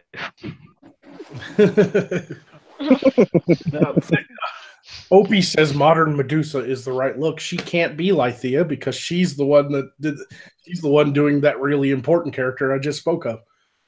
Oh, there you go. Yeah, she's modern a Medusa. Modern Medusa has graciously accepted to be Vithika, goddess of shadow and contradiction.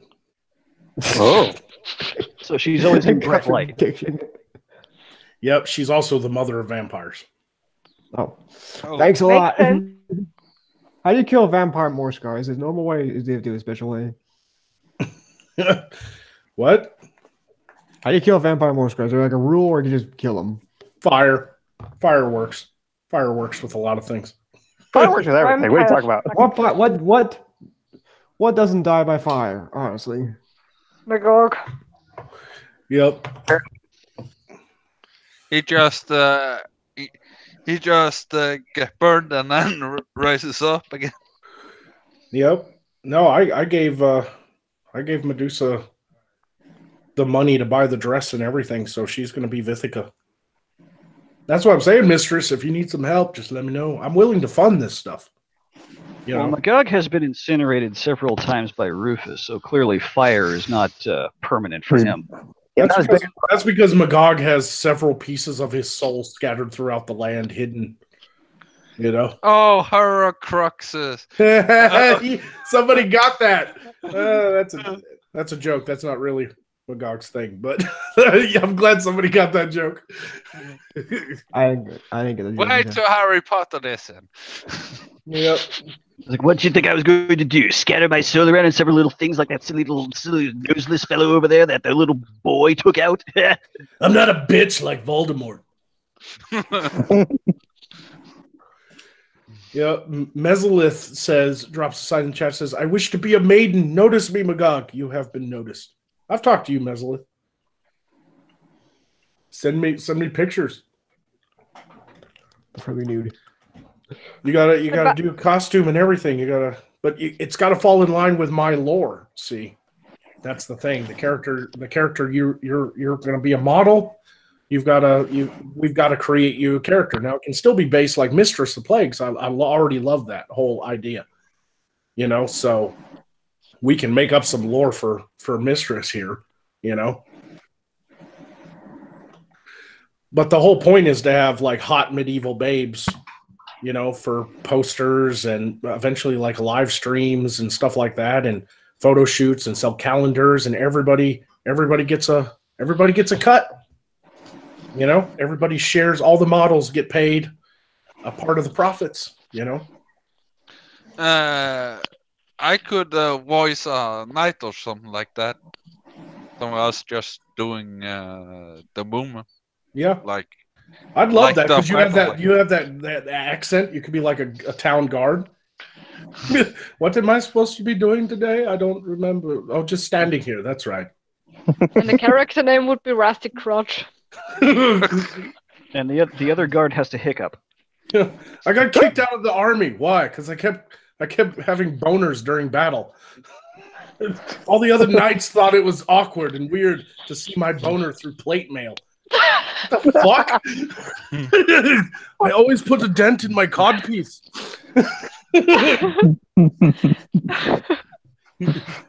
But the chicks loves it. I just want Reverend Nanaka and like somebody who talks just like him to just stand there in the village and goes, "Quit copies, miss. Quit copies, miss. Quit copies." Stop copies, miss. No, nobody's a fan of Metalocalypse? Okay, fine. Jesus Christ, you guys need to watch more shit. I watch anime, so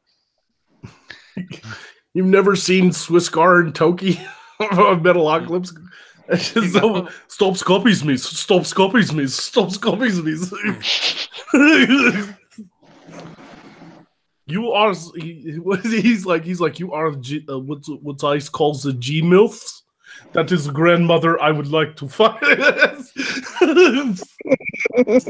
Swiss guard will fuck anything.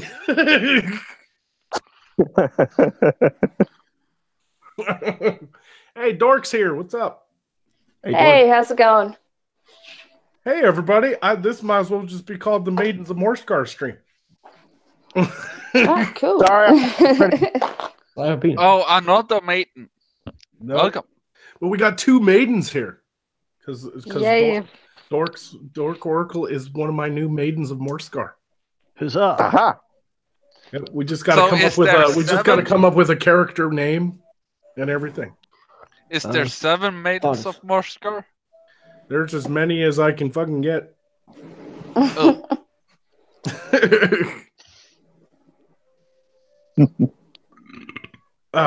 Yep. Good times though. I want to do all kinds of stuff. Speaking of other stuff, you had mentioned that Lovecraft style comic when you were talking with Benny. Yeah, I remember that. Yeah. So I've been brainstorming over that one. I think I've got some ideas for how that, because you described the story in enough detail that I figured out the plot. So I got an idea for maybe we could produce that as a side project at some point. I wouldn't be against it. I've always wanted to be a part of the creation of a comic book, even if it's just like a real quick, a real quick one-off. It's not exactly like a series or anything, but it'd be fun to read. So there could be a couple of one-offs of your Lovecraft style stories. But you had mentioned that angry dwarf character, and with the succubus.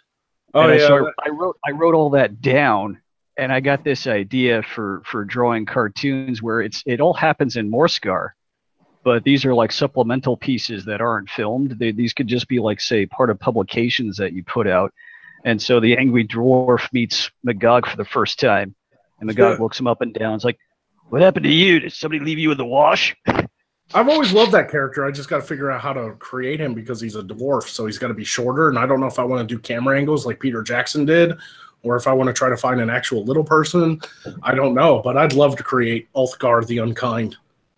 He's such a funny character in my head, So Magog asks him, "What happened to you? Did somebody leave you in the wash?" And the dwarf just ball punches him right there.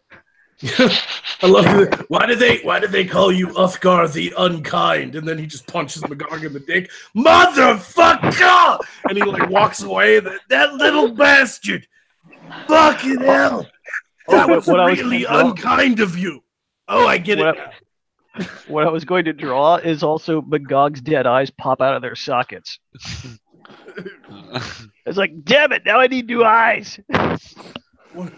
They're talking to Ulthgar the Unkind. Why do they call you Unkind? Because one of my special moves during battle is the nut punch.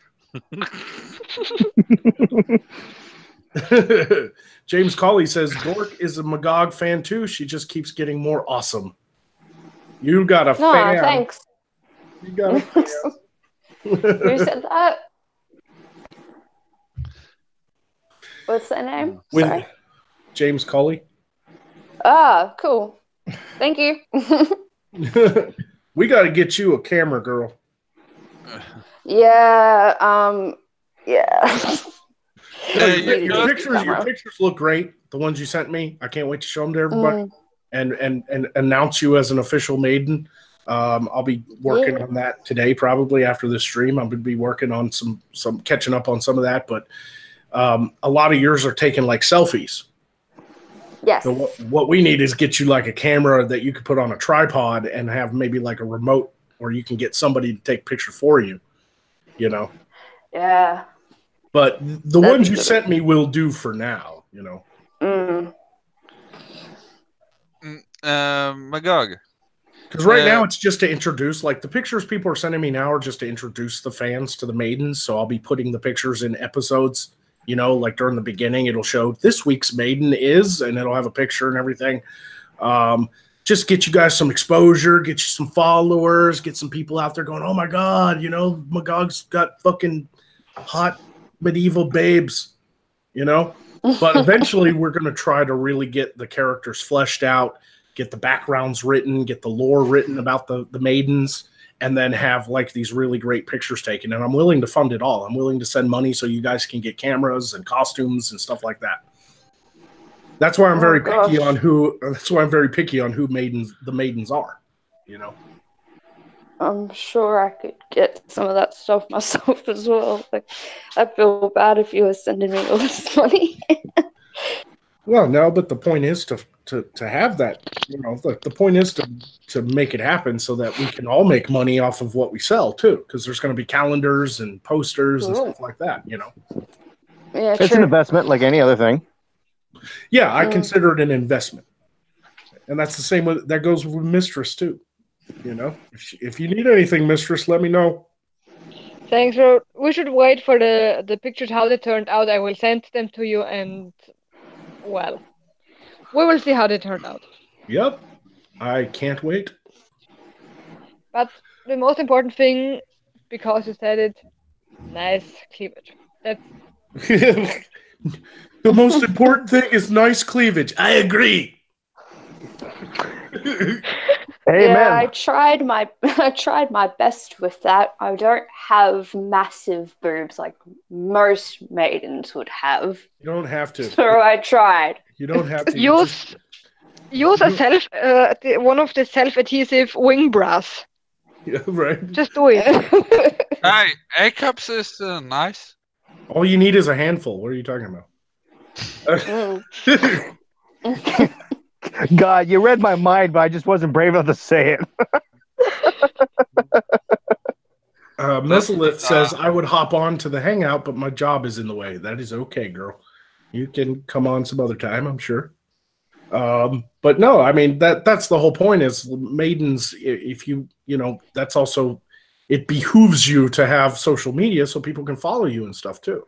I mean, you don't have to do that, but if you're totally okay with the pictures being sold and then getting profits for them, that's the project. That's the point of the project, is to advance Magog's world and introduce new characters and hopefully even find some that people just love so much they want to see in the bigger show. And I can fly you out and put you in a few episodes and stuff. You know? You knew who the lifers. You knew who the lifers in the army were when they repeatedly said "behoove." Listen here, Pirate. It would behoove you. Oh yeah, lifer. Sounds like it's gonna be like a really, really good thing. Like I'm really excited, especially like to completely develop this character. Except the voice. The voice really annoys people, so I don't know how long people can put up with it. What are you talking about? What voice? The voice that I'm gonna give my character is like, oh my God, it's like it's totally gonna be so good, you know? It's like that's awesome. So too much. I don't give a fuck. That's awesome. I've always wanted a character that's like this beautiful flowing gowns and she's like medieval and has like elf ears and you think she's going to be like Arwen from Lord of the Rings, all like stuff, and then all of a sudden she's like, I took a selfie the other day and oh my God, it was so bad. I just deleted it instantly. Magog's like, what the fuck is wrong with her? I just think it's perfect the juxtaposition of it, you know? Like here's this beautiful like medieval, you know, and you think she's gonna be all poised and noble, and then she's just like, you bitch. That's good work. Magog. Snail Messiah says, Oi, Magog, I am friends with the LARPers in Copenhagen, and they are really good too. I can ask if they would do battles or whatever for your show. Hell yeah. Keep in touch. You can hit me up on Twitter and Patreon and Facebook. Well, I don't know about Facebook. But for some reason, I didn't get Mistress's. I'm looking at the damn messages right now. I don't see your name anywhere. I don't know why. I see your goddamn picture right beside the message. This means you read it. Yeah, I mean, I just don't know where it went. Like, What? I don't want to know. Thanks. Are you using a different screen name on Facebook? Am I overlooking it? Probably.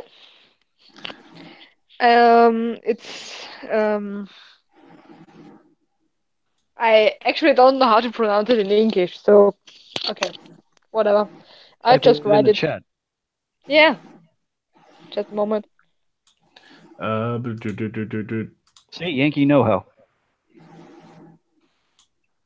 Yeah, just hey, we'll figure out a way to get in touch. You know, like there's always Patreon too. That's pretty easy. There's a direct messaging. You know, did it hide it or something? Like, why would Facebook hide it? I hate Facebook. I really do.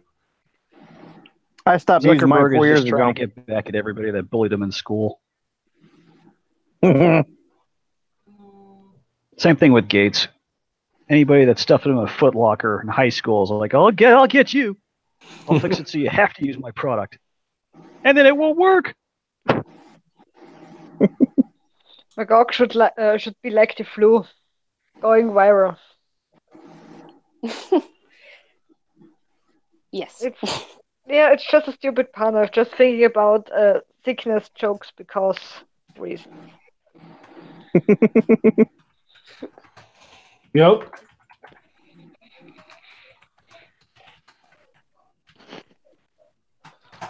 Oh, Magog, the cartoon for the dwarf.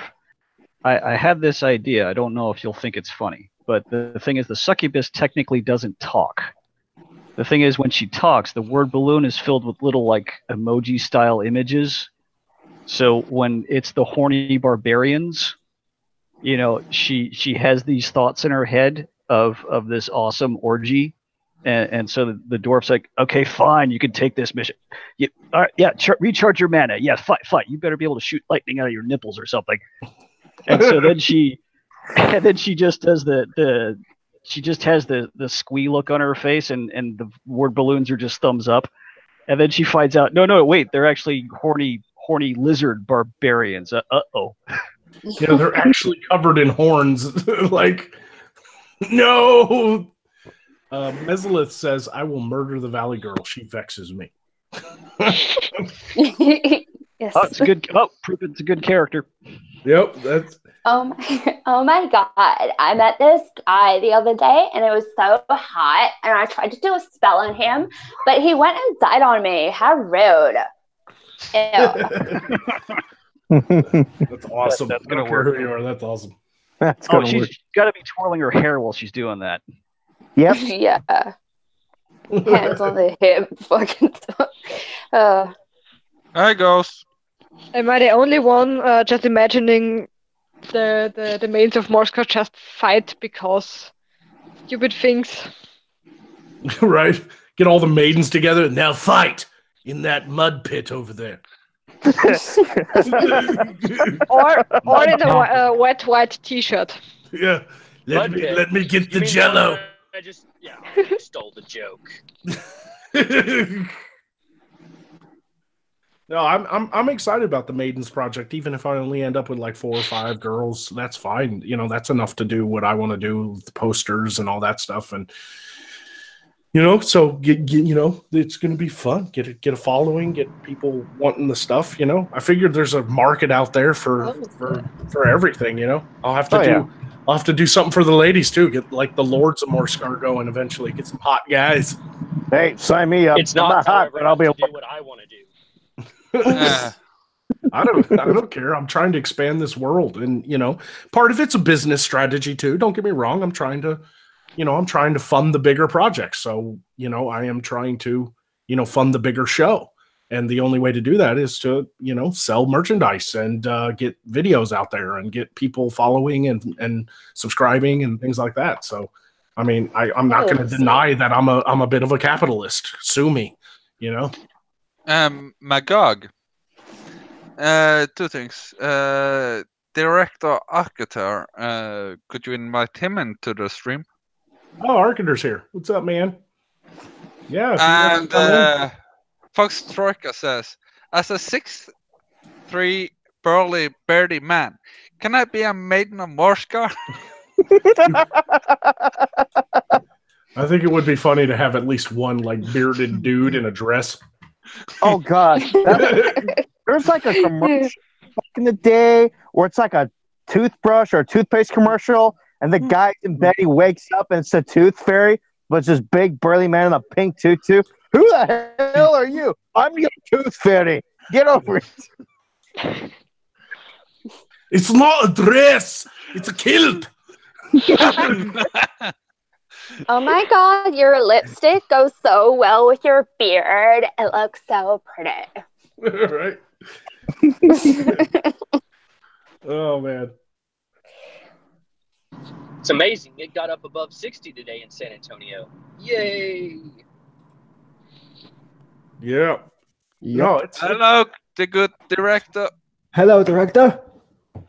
Aha. Here. He's all. Oh, you were seeing just a blank screen there, buddy. Oh yes, just a second. I'll just fix it. Yeah, just turn the camera off if you want. Oh, there we go. How's this? Is this acceptable? I see a little silhouette of a man. Scaramouche. Can you do the congo? Hello, everyone. What's up, Arcater? Oh, just the usual. Adapting to a new schedule, trying to keep productive. You know, nothing terribly out of the ordinary. Do you want to got be a cows maiden peeping in on you. Do you want to be a maiden of Morskar? Oh yes, absolutely. It's my life's ambition. I have a dress picked out and everything. Let me guess, you're just gonna use that transporter of yours to get over to Morskar again. Possibly.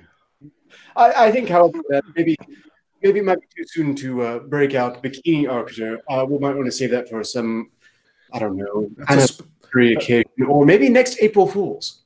That's a special like 10,000 subscriber live stream there where you just slow dance in a fucking manlit fucking what's it called? Banana hammock. The Borat swimsuit. That's where we should go with that. Would be interesting if you entered the portal to Morskar and came out gender bent. Right? Something really fucked up with the portal, Arcater. Why? What's wrong? You have tits. They're nice. You only have to cast a spell to pull that one off. You should really. They're nice tits, but you still have tits. You should really show off what Magog gave you.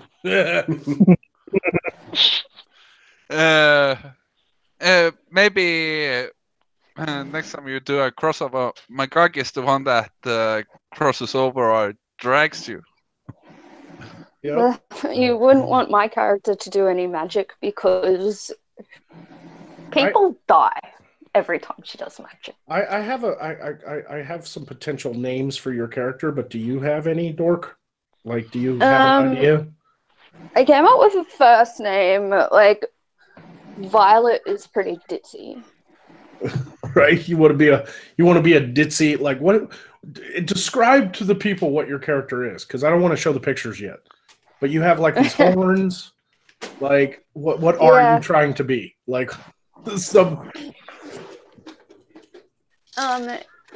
So it's like one of those mixed species creatures, like part sort of demon, but it's this real dumb character that's like Valley Girl that like she tries to do things and she tries to do magic, but every time she tries, she kills someone. So, a tiefling Valley Girl. I was gonna say a cat girl, only with demon replacing cat. Yes. So demon girl. Well, there's these creatures that I invented for my world called Demora, and what they are basically half demon, half elven or fae. Because elves and fairies and sprites and all them all belong under the same race. They're fae. Yeah. They're the fair folk. So when demons took over a few thousand years ago, they kind of raped and murdered their way across the land until human wizards and elven wizards beat them back with god weapons. But the product of that was strange half-breed creatures, and Demora are some of those. So you could be a Demora where you're like half demon, half fairy. Awesome. Like because that would make sense with like some of the look. That would make sense if it was half fae as well. So I like that. Right, because you're kind of mixed with that happy-go-lucky fairy thing or elf thing. Yeah. But you're also demonic, so you could be like, oh my god, it's so cute when their insides are on their outside. Hells yeah. And people are like, ew. I have the most awkward boner right now. I love it. Director. Yes. What is that picture to the right of you? To the right. My right or your right? This one or this one? It's like an angry face. The one you pointed at first. Ah. Moving on. Well, that's cows and cows and cows. Yes, it is. Well spotted. It's a very much edited cows and cows and cows and cows, or hypothetically the Spider Cow Project. Spider cow. I can just imagine Dork's character comes through the portal because somebody Baelish says you should pull a Mel Brooks in Spaceballs. Why didn't anybody tell me my ass was so big? Because he comes through he comes through the transporter and his head's backwards.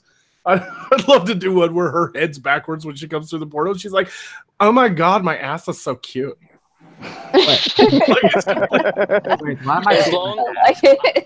I'm actually not that angry right now because my ass is just fantastic.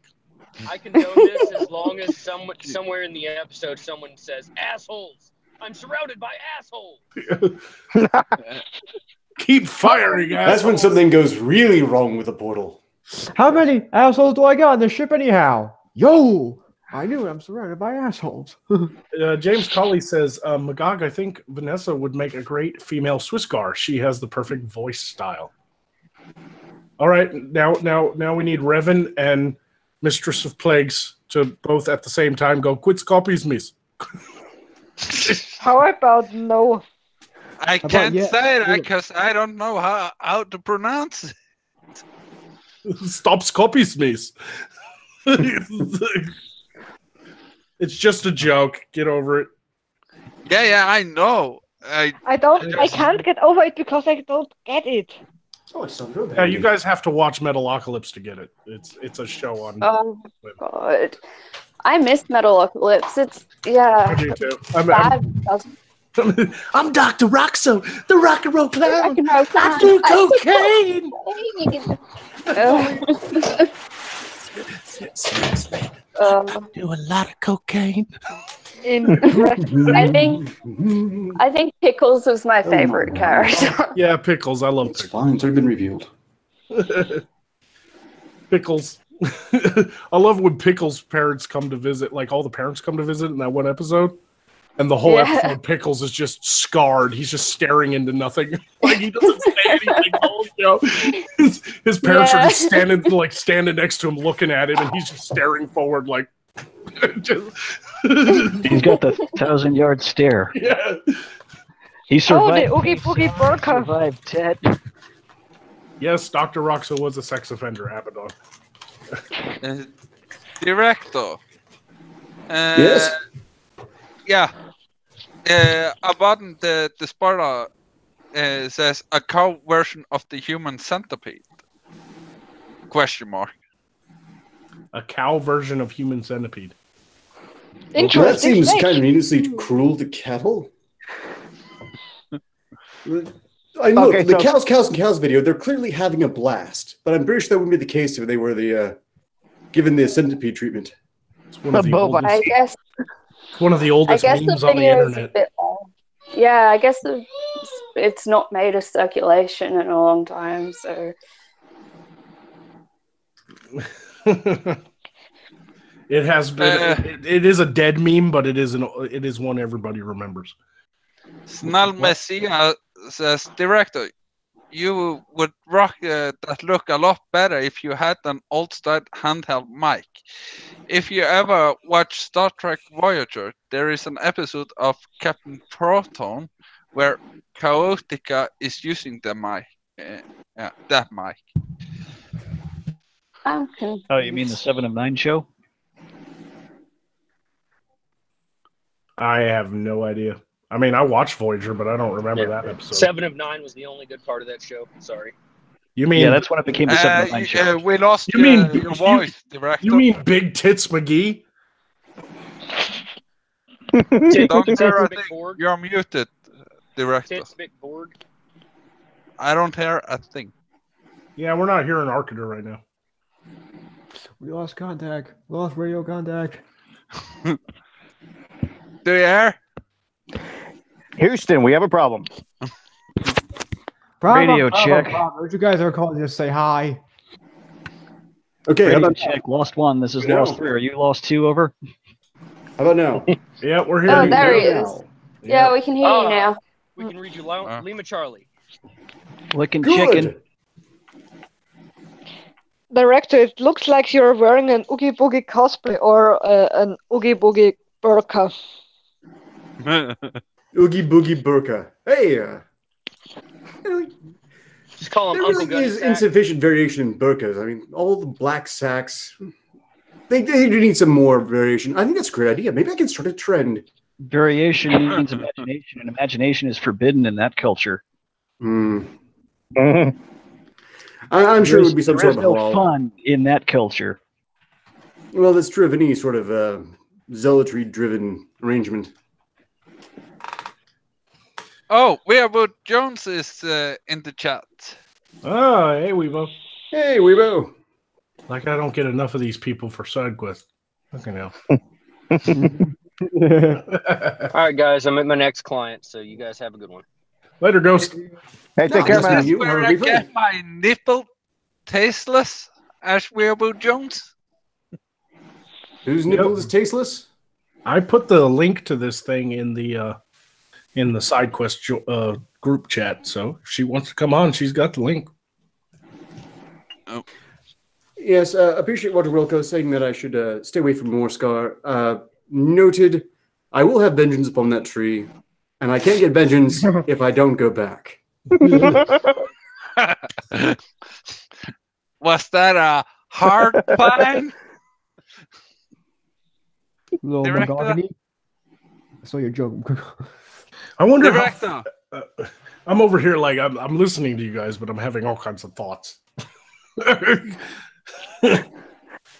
Director. I'm sitting here over here like for the main show. How can I animate a? Sorry, I've been triggered. How can I animate a raping Do tree? you need a safe space? Just next time, Do you need lollipops? have an I've got axe. coloring books in here. I'm fine.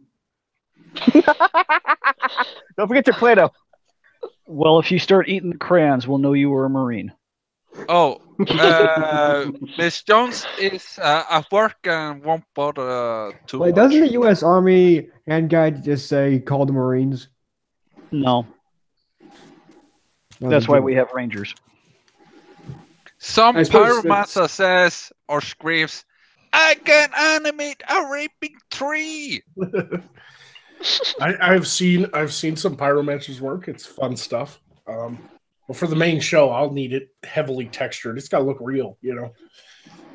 Yeah, I'm learning a bit of Give it a try, though. Let me know what you come up with, bro. You know, Yeah, we're learning a bit of always 3D modeling excited to myself. see. Always excited to see some fun stuff. Is this the raping tree that you mentioned? Because I can do that in ZBrush. Yeah. I'm going to do a nice 3D model of the tree being just carved into a nice little makeshift throne. Eventually. That's what I need. I need a fucking throne for Magog. Just to make sure that wood is dead. Yes. Hells yeah. Could be a very uncomfortable chair otherwise.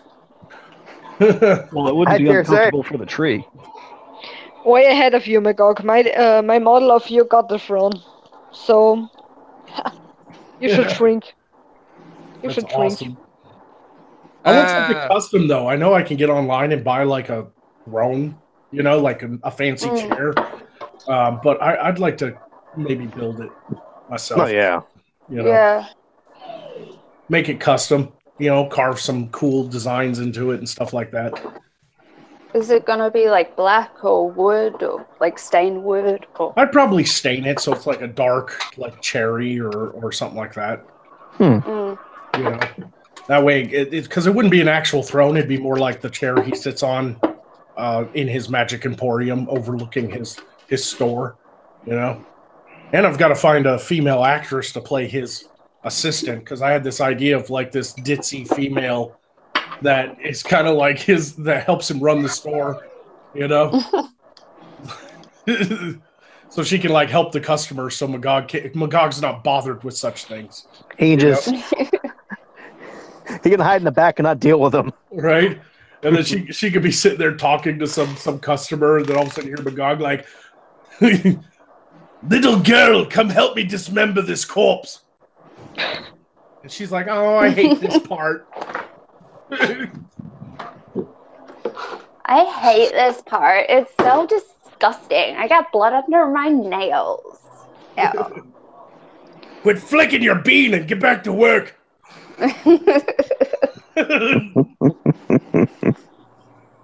Does the blood look weird with my makeup? That's a good idea, Roger Wilco. He says, Magog, you could have a throne of bones where the souls are still trapped inside the skulls and occasionally scream in agony. Or you could just get a whole ton of pose and make it out of pose. Yeah. What have you done with my ancestors? Choir, I'll put you in it. Well, Poe, you see, Magog got a little carried away with his spell before he reached you. Throne of Pose. Oh, good times. But I think I've found Poe's family name. Damn it all. Poe, damn it all. You know, just Poe Dameron, so damn it all. Oh, that is pretty funny. We're We're coming up with all Accident that kinds they of. named that guy Poe. We're coming up with all kinds of ideas for the show. Well, you've got more maidens in here, so. Yep. Meslith's here. What's up, girl? Doing all right, my lord? Doing thing. Working on getting you some of those pictures. That's right. Since I already do have a costume. They better have boobs. Yes, it will. I have actually 2 costumes I can interchange if I wanted to, since I'm a nerd and I like the Renaissance fair. I've noticed that a lot of the girls that have come forward to be maidens, they want to be like dark characters. You know, like Medusa's going to be Vithica, basically the goddess of vampires, and and we got a mistress of plagues, and now like Mesolith is like a demoness or something. The only one that's kind of cutesy is Dork Oracle's character. I kind of picture. Demon. But she kills everybody every time she does a spell. Yeah, but it's so cute when I do it. Okay, she gets a pass. Rainbow confetti. Maybe have every time that happens, have the anime sound of when they die. Yeah, like somebody dies and melts, and she goes. Yeah, or they go like that. But no, like but I don't mind that because Magog's world is kind of a dark. It's very dark, yeah.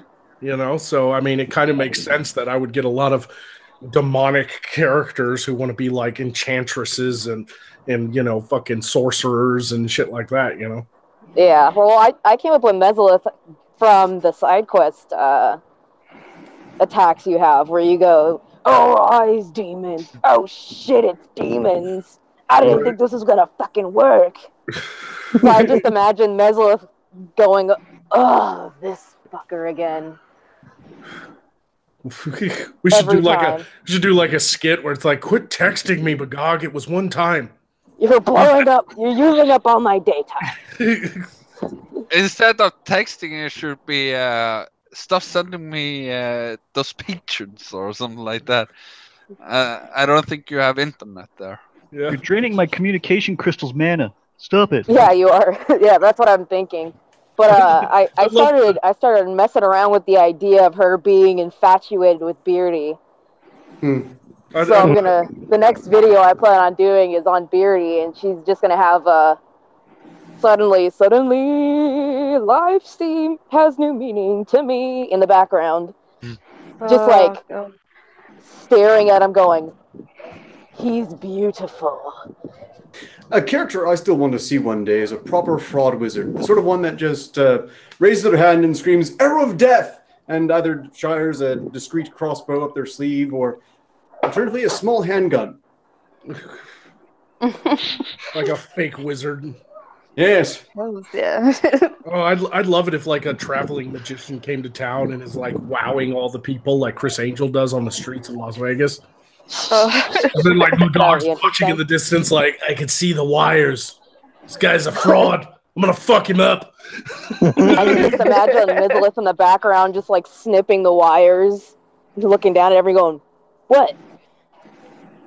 I want to do secretly putting the knife back in the bag they slam down. Oh, the magician! I will make him my bitch. It's like you guys didn't see a thing. I want to do a skit where like the girl that is Magog's apprentice. I haven't even figured out her character name or anything, but she has like a little like enchanted crystal, a communication crystal, and it gets like a picture on it. And she's like, "Oh, what's this? Oh, it's from Poe." And she clicks on it. It's just a picture of a bone. And she's like, "Ew, gross!" She's like, "Oh, that's so gross, Poe." And he's like, "It's a new thing. I call it a bone pick."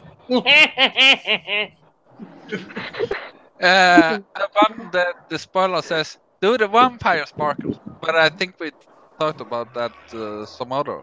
I thought about doing some jokes like that, where like Magog comes across some vampires and he's like, "These are the children of Ithaca. They're dangerous. We have to be careful." And then they come through the cave. Sparkling vampires. They're like sparkling gay vampires. Like, wait a minute, this is wrong. This is wrong. Right. Oh wait. This is wrong. Oh wait a minute. Never mind.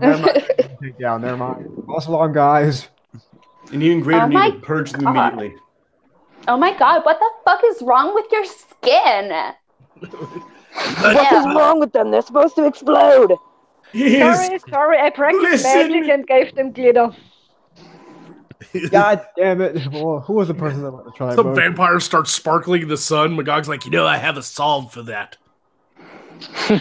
Whatever's wrong with it, that's some freaky magical eczema you have. I don't know what's going on with your skin right now, but it's stupid. Why are you always taking your shirt off? That's your first question? Like, really? Magog could go in, "Oh, you're sick. I have a remedy for that." What was that? He goes, "I have a remedy for that," and this is the bathroom torture. You got one vampire, and he's like an actual badass vampire, but he can't get stopped making fun of because he sparkles. It's like, well, why do you sparkle? It's like, I swear to God, you drink the blood of one unicorn, and you never live it down. Yeah, it was one time, guys. Just one fucking time. It was college. I was experimenting. We all thought about doing it. The first Harry Potter would have been so much better if that had been the case. You're right. You know what's bad about Morskar? Unicorns in my realm have dicks on their foreheads. But what did you say about Harry That put the Potter? whole new meaning to magical unicorn mayonnaise. Well, the first Harry Potter, moldy wart, whoever the hell he was keeping himself alive with unicorn blood, and this apparently turned into some sort of flying ugly head thing. But what if he had been very pink and sparkly instead? Yeah, Missed opportunity. the reason he was inky like that was because of the horror crux. It was not because of the unicorn blood. Oh, that no, only no. He was sustaining himself with unicorn blood, which he paid a terrible price for. Blah blah blah. Yeah. Who cares? Yeah, that was cruel, by the way. That was cruel to have Volmont sustained to the back of his head. If he hadn't done that, he would have run away long before anything could happen. Okay, well, we're all bright pink and sparkly then. We're talking about things I'm not interested in. Everybody listen. Yes, let's move away from Harry Potter lore. Nerds. Okay. We could have a scene for the fans who've been watching me a long time would get this. We could have a scene where the sparkling vampire character is standing there next to Magog because they have to go on a quest together, and then he says something, and Magog goes, "Whatever, other glitter balls." What I'm calling it. See you later, new glitter balls. Yeah, that would be pretty funny. Yeah, he's sitting there sparkling in the sunlight. Does everything sparkle? I'm just curious. I don't want to actually see it, but you might freak some maidens out. Yeah, maybe that the maiden that likes everything fluffy or something. Why do you look like a stripper queefed on your face?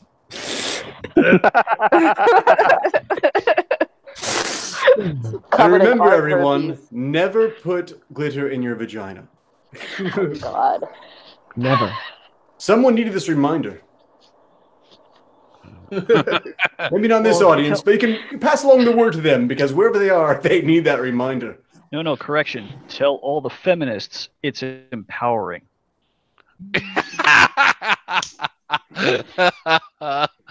Wasn't there a protest where they wanted to scream with their vaginas? Please give them 2 mints each. There was an art installation where they did that. Yeah.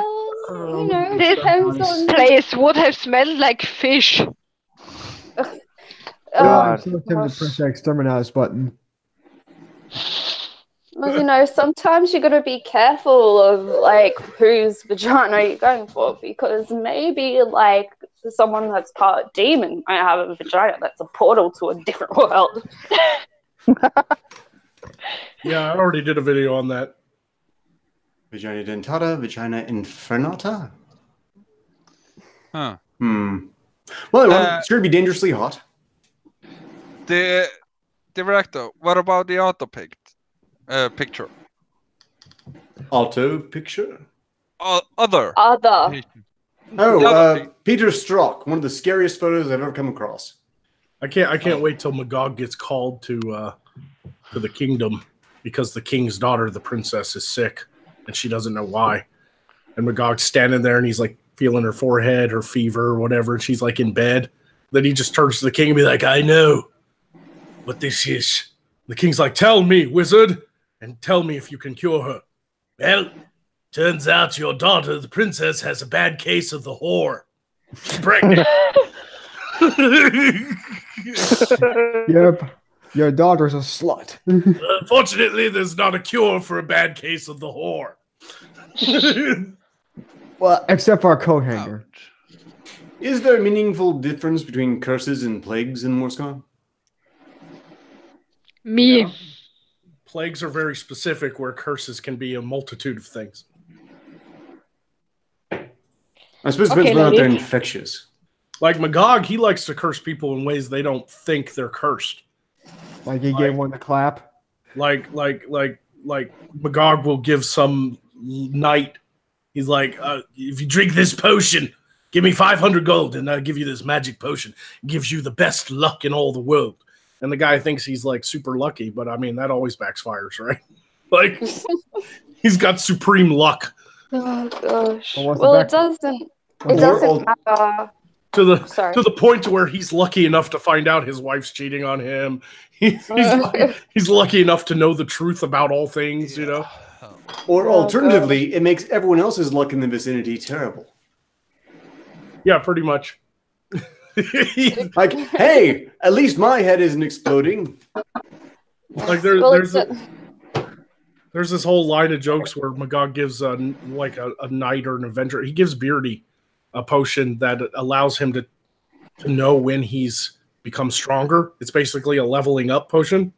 So like every time Beardy does something, this like massive sound plays like in Skyrim, and it goes shua, and then on the screen it sits there and it's all like, you know, one-handed leveled up, you know.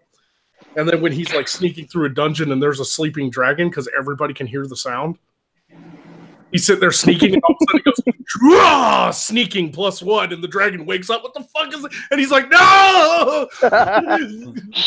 And then he got raped to death. Doesn't really matter what curse my character gives you. You're gonna fucking die anyways. Don't tell me I'll kill myself before that happens.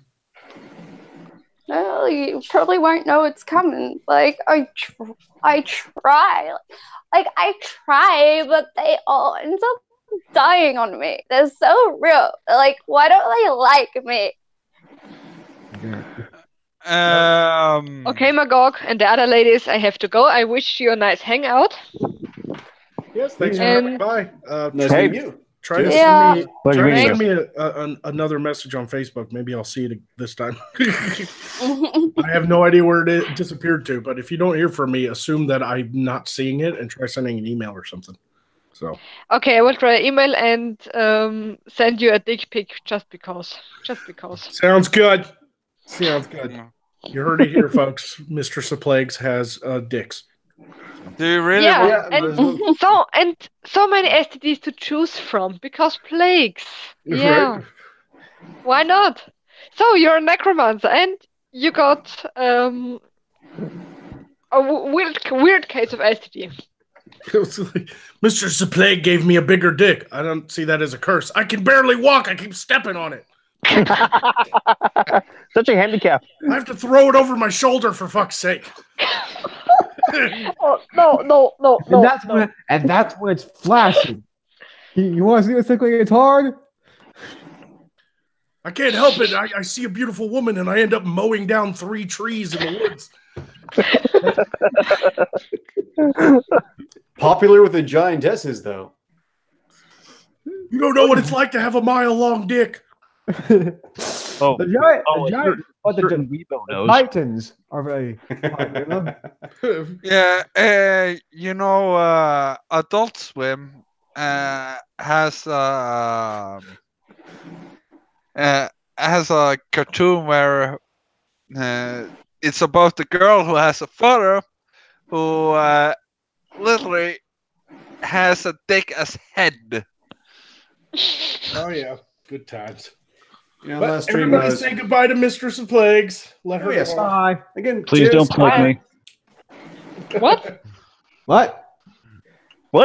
What? He said, please don't plague me. You're weird.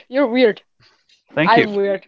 We're weird. Okay, bye, ladies. I'm the soul of normalcy. I'm mad. Bye. Mad. We're all mad. We're all mad here. Bye, ladies. Yes, very mad. And then there were, I have to count. 1, 2, 3. 6. You don't have to take off your socks, at least. James Colley says, have you thought about a Kenny/Red Shirt character? Yeah, that's pretty much one of the town guards. He just always gets fucked up. Wait, what killed you this time? I slipped and broke my neck. That's it? Magog literally, because when Magog first arrives in Nightshade Village, the guard hassles him. And so Magog's first act upon arriving in his new home is to curse that guy with, forever life. Oh, shit. So every time he dies, he comes back. It's like, this is the worst thing ever. I can voice that character going, what? Yeah, that sucks. You know how long it took me to stuff my guts back inside? Second Fleet Actual says, this stream has become Fonoxo's blog CCO. I have no idea what that means. No, why? I really Not clear. does those words mean something to people? Because I don't get it. Does sounds like the sort of thing that if you did know what it was, you wouldn't want to admit to it anyway. I can You know what it is, confirm nor deny any knowledge of said encounter. You know what sucks about this whole conversation? We just spent an hour talking about stuff we want to do with the show and all kinds of funny characters, and it's making everybody laugh, and they're all really great ideas. But the problem is, this is going to be such a big project, and finding the right people to play these characters and everything. Like I'm pushing to do all this. I really want all of this to come true, but man, it's going to be tough. I've got to find the right people to work with. I'm going at it alone right now, which is why I'm behind on sending out pictures and doing the Maidens of Morskar, cards and everything like that. And I'm doing the best I can over here. I really am. But I'm really going at it alone, man. It's getting to a point where these projects, I'm gonna really start needing some fucking help. Like, anything worth doing. The tasks. One at a time. I didn't understand either of that. I said you need to delegate the task to others. Well, that's the hard part because I can't afford to pay anybody, and they'd have to be local to help me out with a lot of stuff. That's what's really hurting, you know. See, this is what you get for living in Arkansas. Yeah, but there's upsides to that, like land being fucking cheap. Well, all you gotta do is you take that land, you move it to somewhere else, and you're set. I don't think that's gonna work. All you gotta do, you just cut it out on the map, and you just reposition it, and poof. Bottom and push it somewhere else. Well, not everyone requires payment digitally, and no matter where anyone is in the world, they can still send you digital goods. Again, I sent you a link to some 3D modeling I've gotten into. I might be able to do something for you. It has a lot of potential, I feel. You might remember to check that at some point. Yeah, I will. Besides, I owe you for my intro, the previous one. This one I sent you is actually my new intro, which I'm still working on, but I think you'll see it's promising. I will check it out, man. Yeah. Roger Wilco says this is what you get for not living in the same part of the world of me. So I can't choose that. And this stream has gone on for 2 hours now. Yeah, it's about time to bring it to an end as far as it being live. I mean, everybody's more than welcome to hang out for a little bit after and have a little after party if you guys want. But I am going to go ahead and bring it to an end here. Thanks for everybody watching. Thanks for the reminder of what time it was. I hope everybody enjoyed this. I hope everybody got, some fun out of it, hearing us all talk. It was more of a Patreon stream, but thanks for coming by. If anybody has anything to shill or say to the audience, do it now. I have a live stream on Saturday where I'll be going over scary stories with a few invited guests, hopefully.